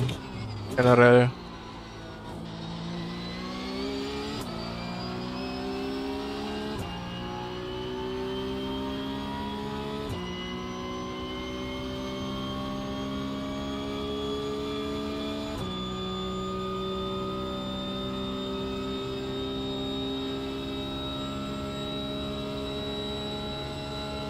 Yeah, marker into turn 2. Wait, I can explain once we are there.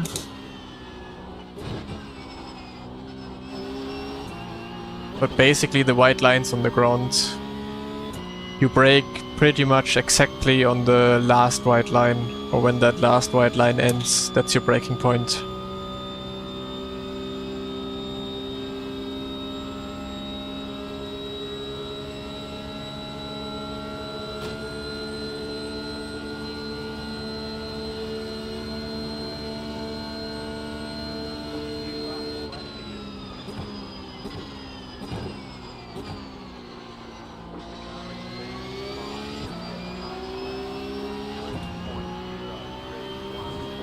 Here, white line, end of white line, you brake.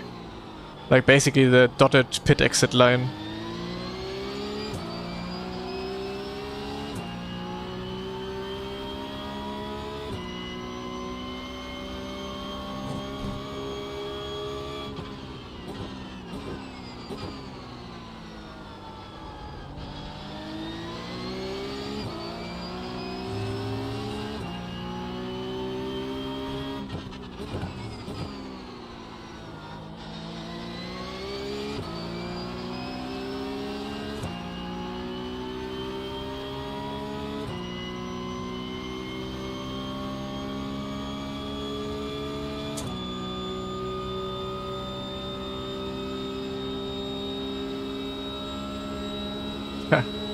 Sounds like a good time at work.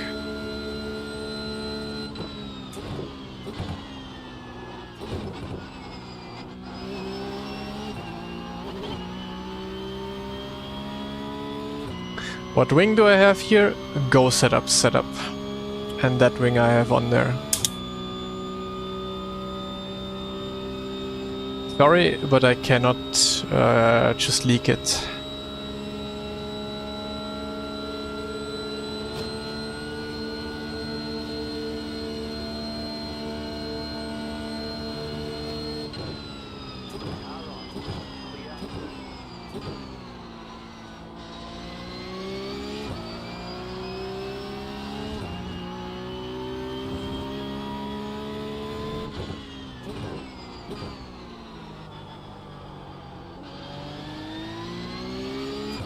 Because we've been driving quite some tracks in recent time where you just gain lots and lots of off tracks.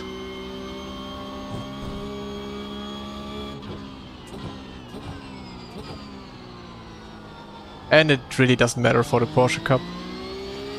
So why would I try and get to A class in the Porsche Cup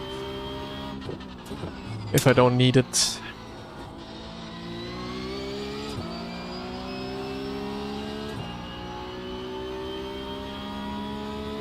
Sausages are quite okay.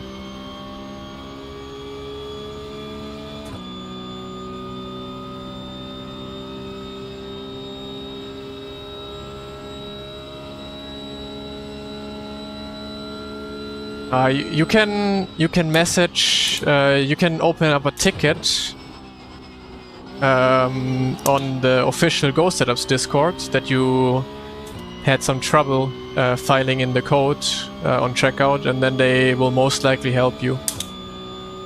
So worth a try if you wanna give it a go.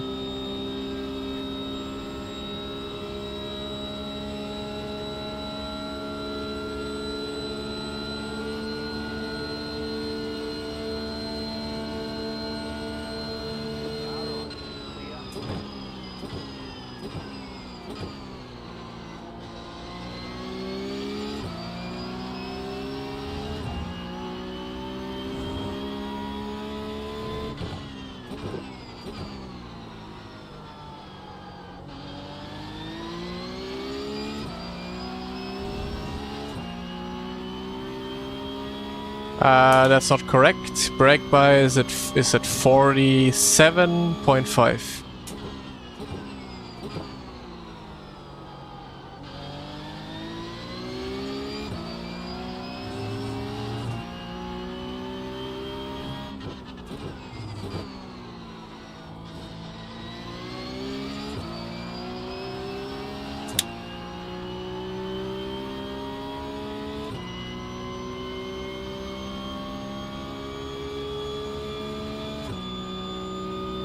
What happened behind?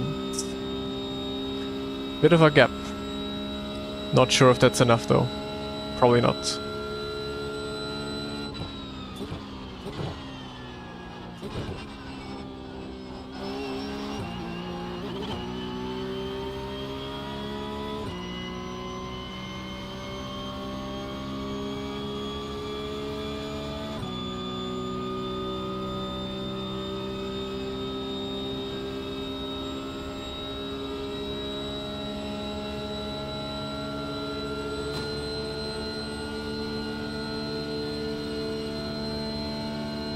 I think that just gave him some damage.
Well, that's usually why you don't do it on your own for 24 hours.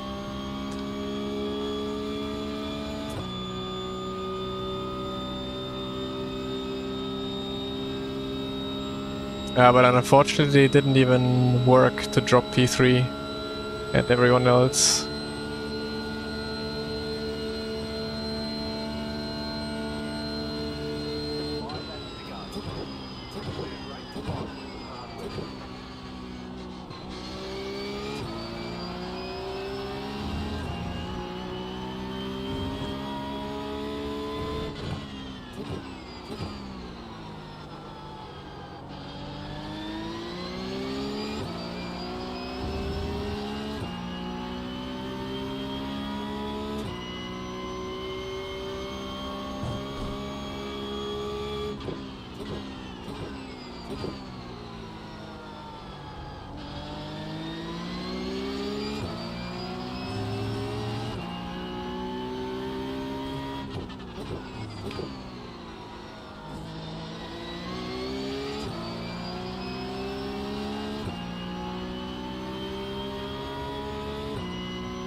So, train is back.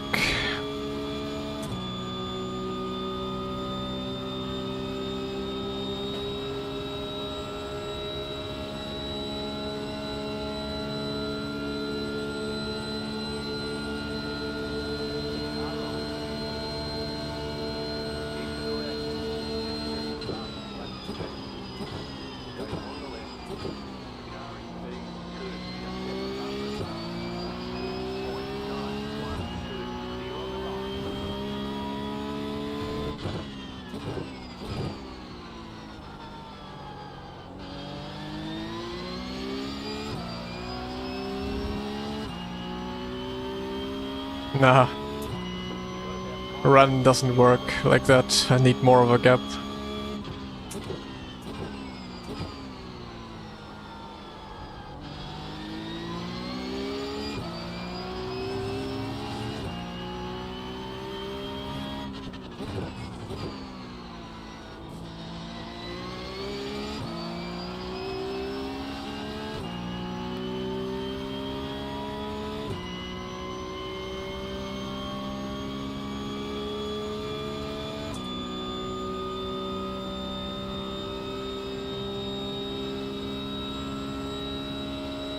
Draft is all the way down to like 2 seconds, I believe.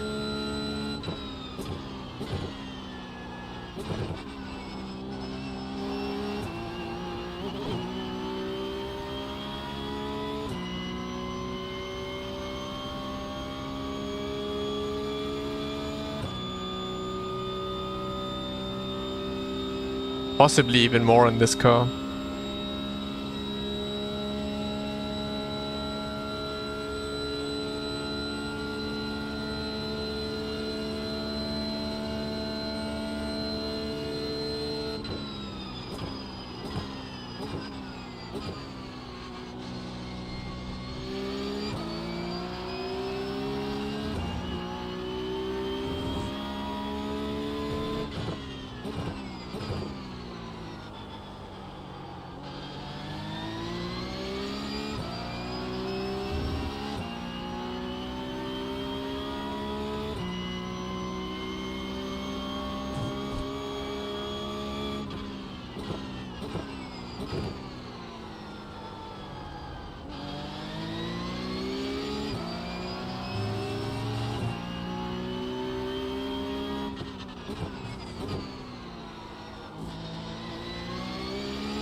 So he will for sure try to overtake now.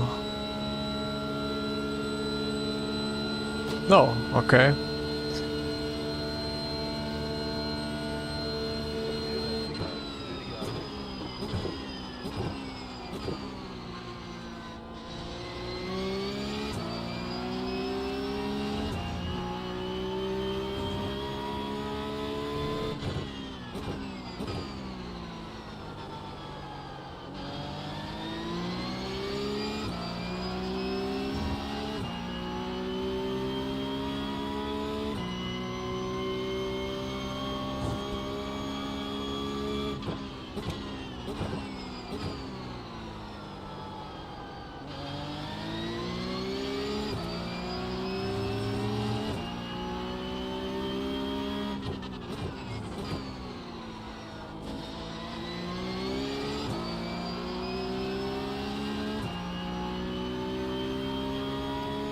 I mean, no fuel save. Wouldn't make sense to fuel save in a sprint race, right?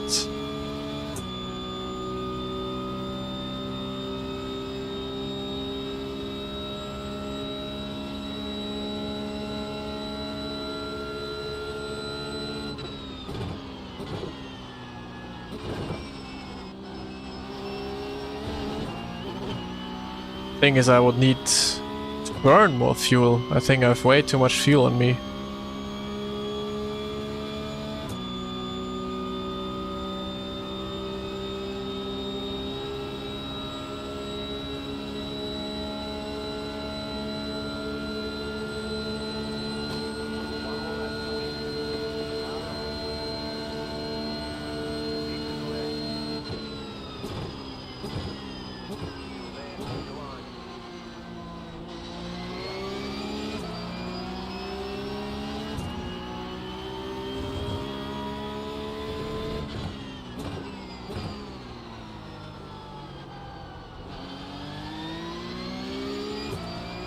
Oh, what do I do?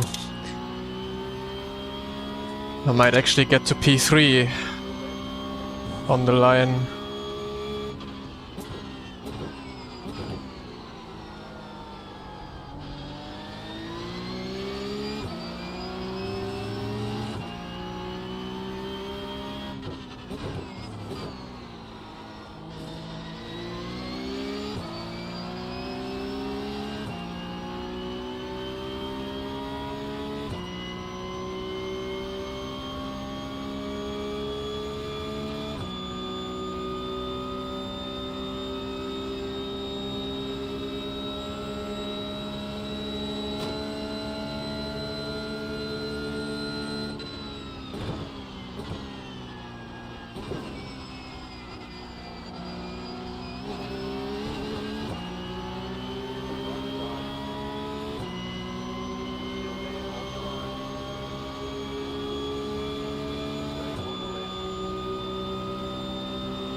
Yeah, I don't know, annoying.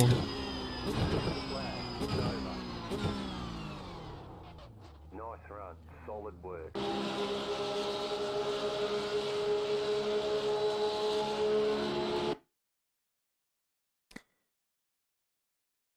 I mean, Max, I don't know why Max is pushing him there. Makes no sense.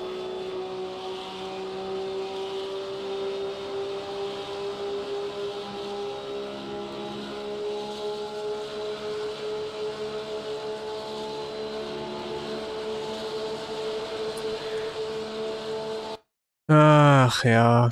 Oh, I'm always in the wrong position. It's so annoying.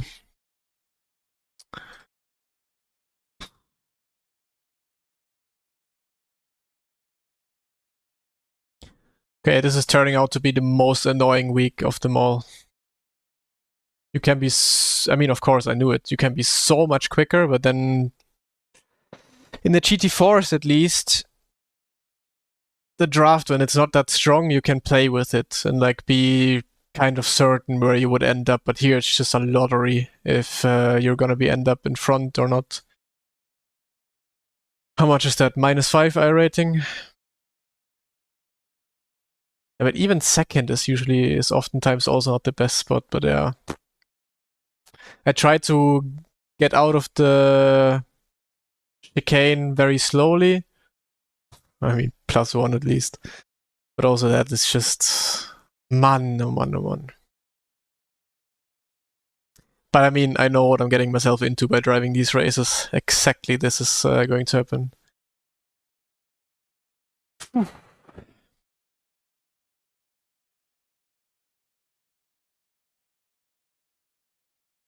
What pace do we have to do? Low 43s.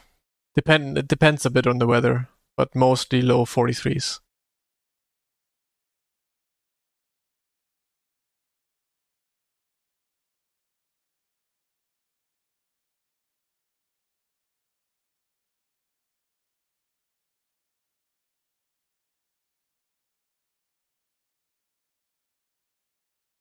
Okay, that's it though. For now, I'm gonna go have lunch.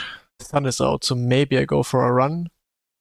And then I'm gonna be back driving some races in the afternoon and see if we have some more luck on our side.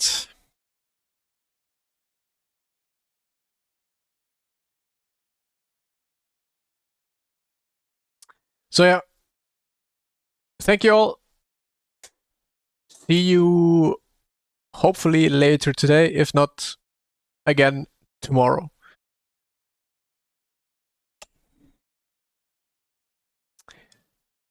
Grid and go unfueled the race setup. Changing the go setups? Nice, sounds very good. Make sure to use my link and the discount code. And then you should be good to go. And if you use the yearly thing, you obviously save the most. Alright, everyone. Thank you so much. See you later.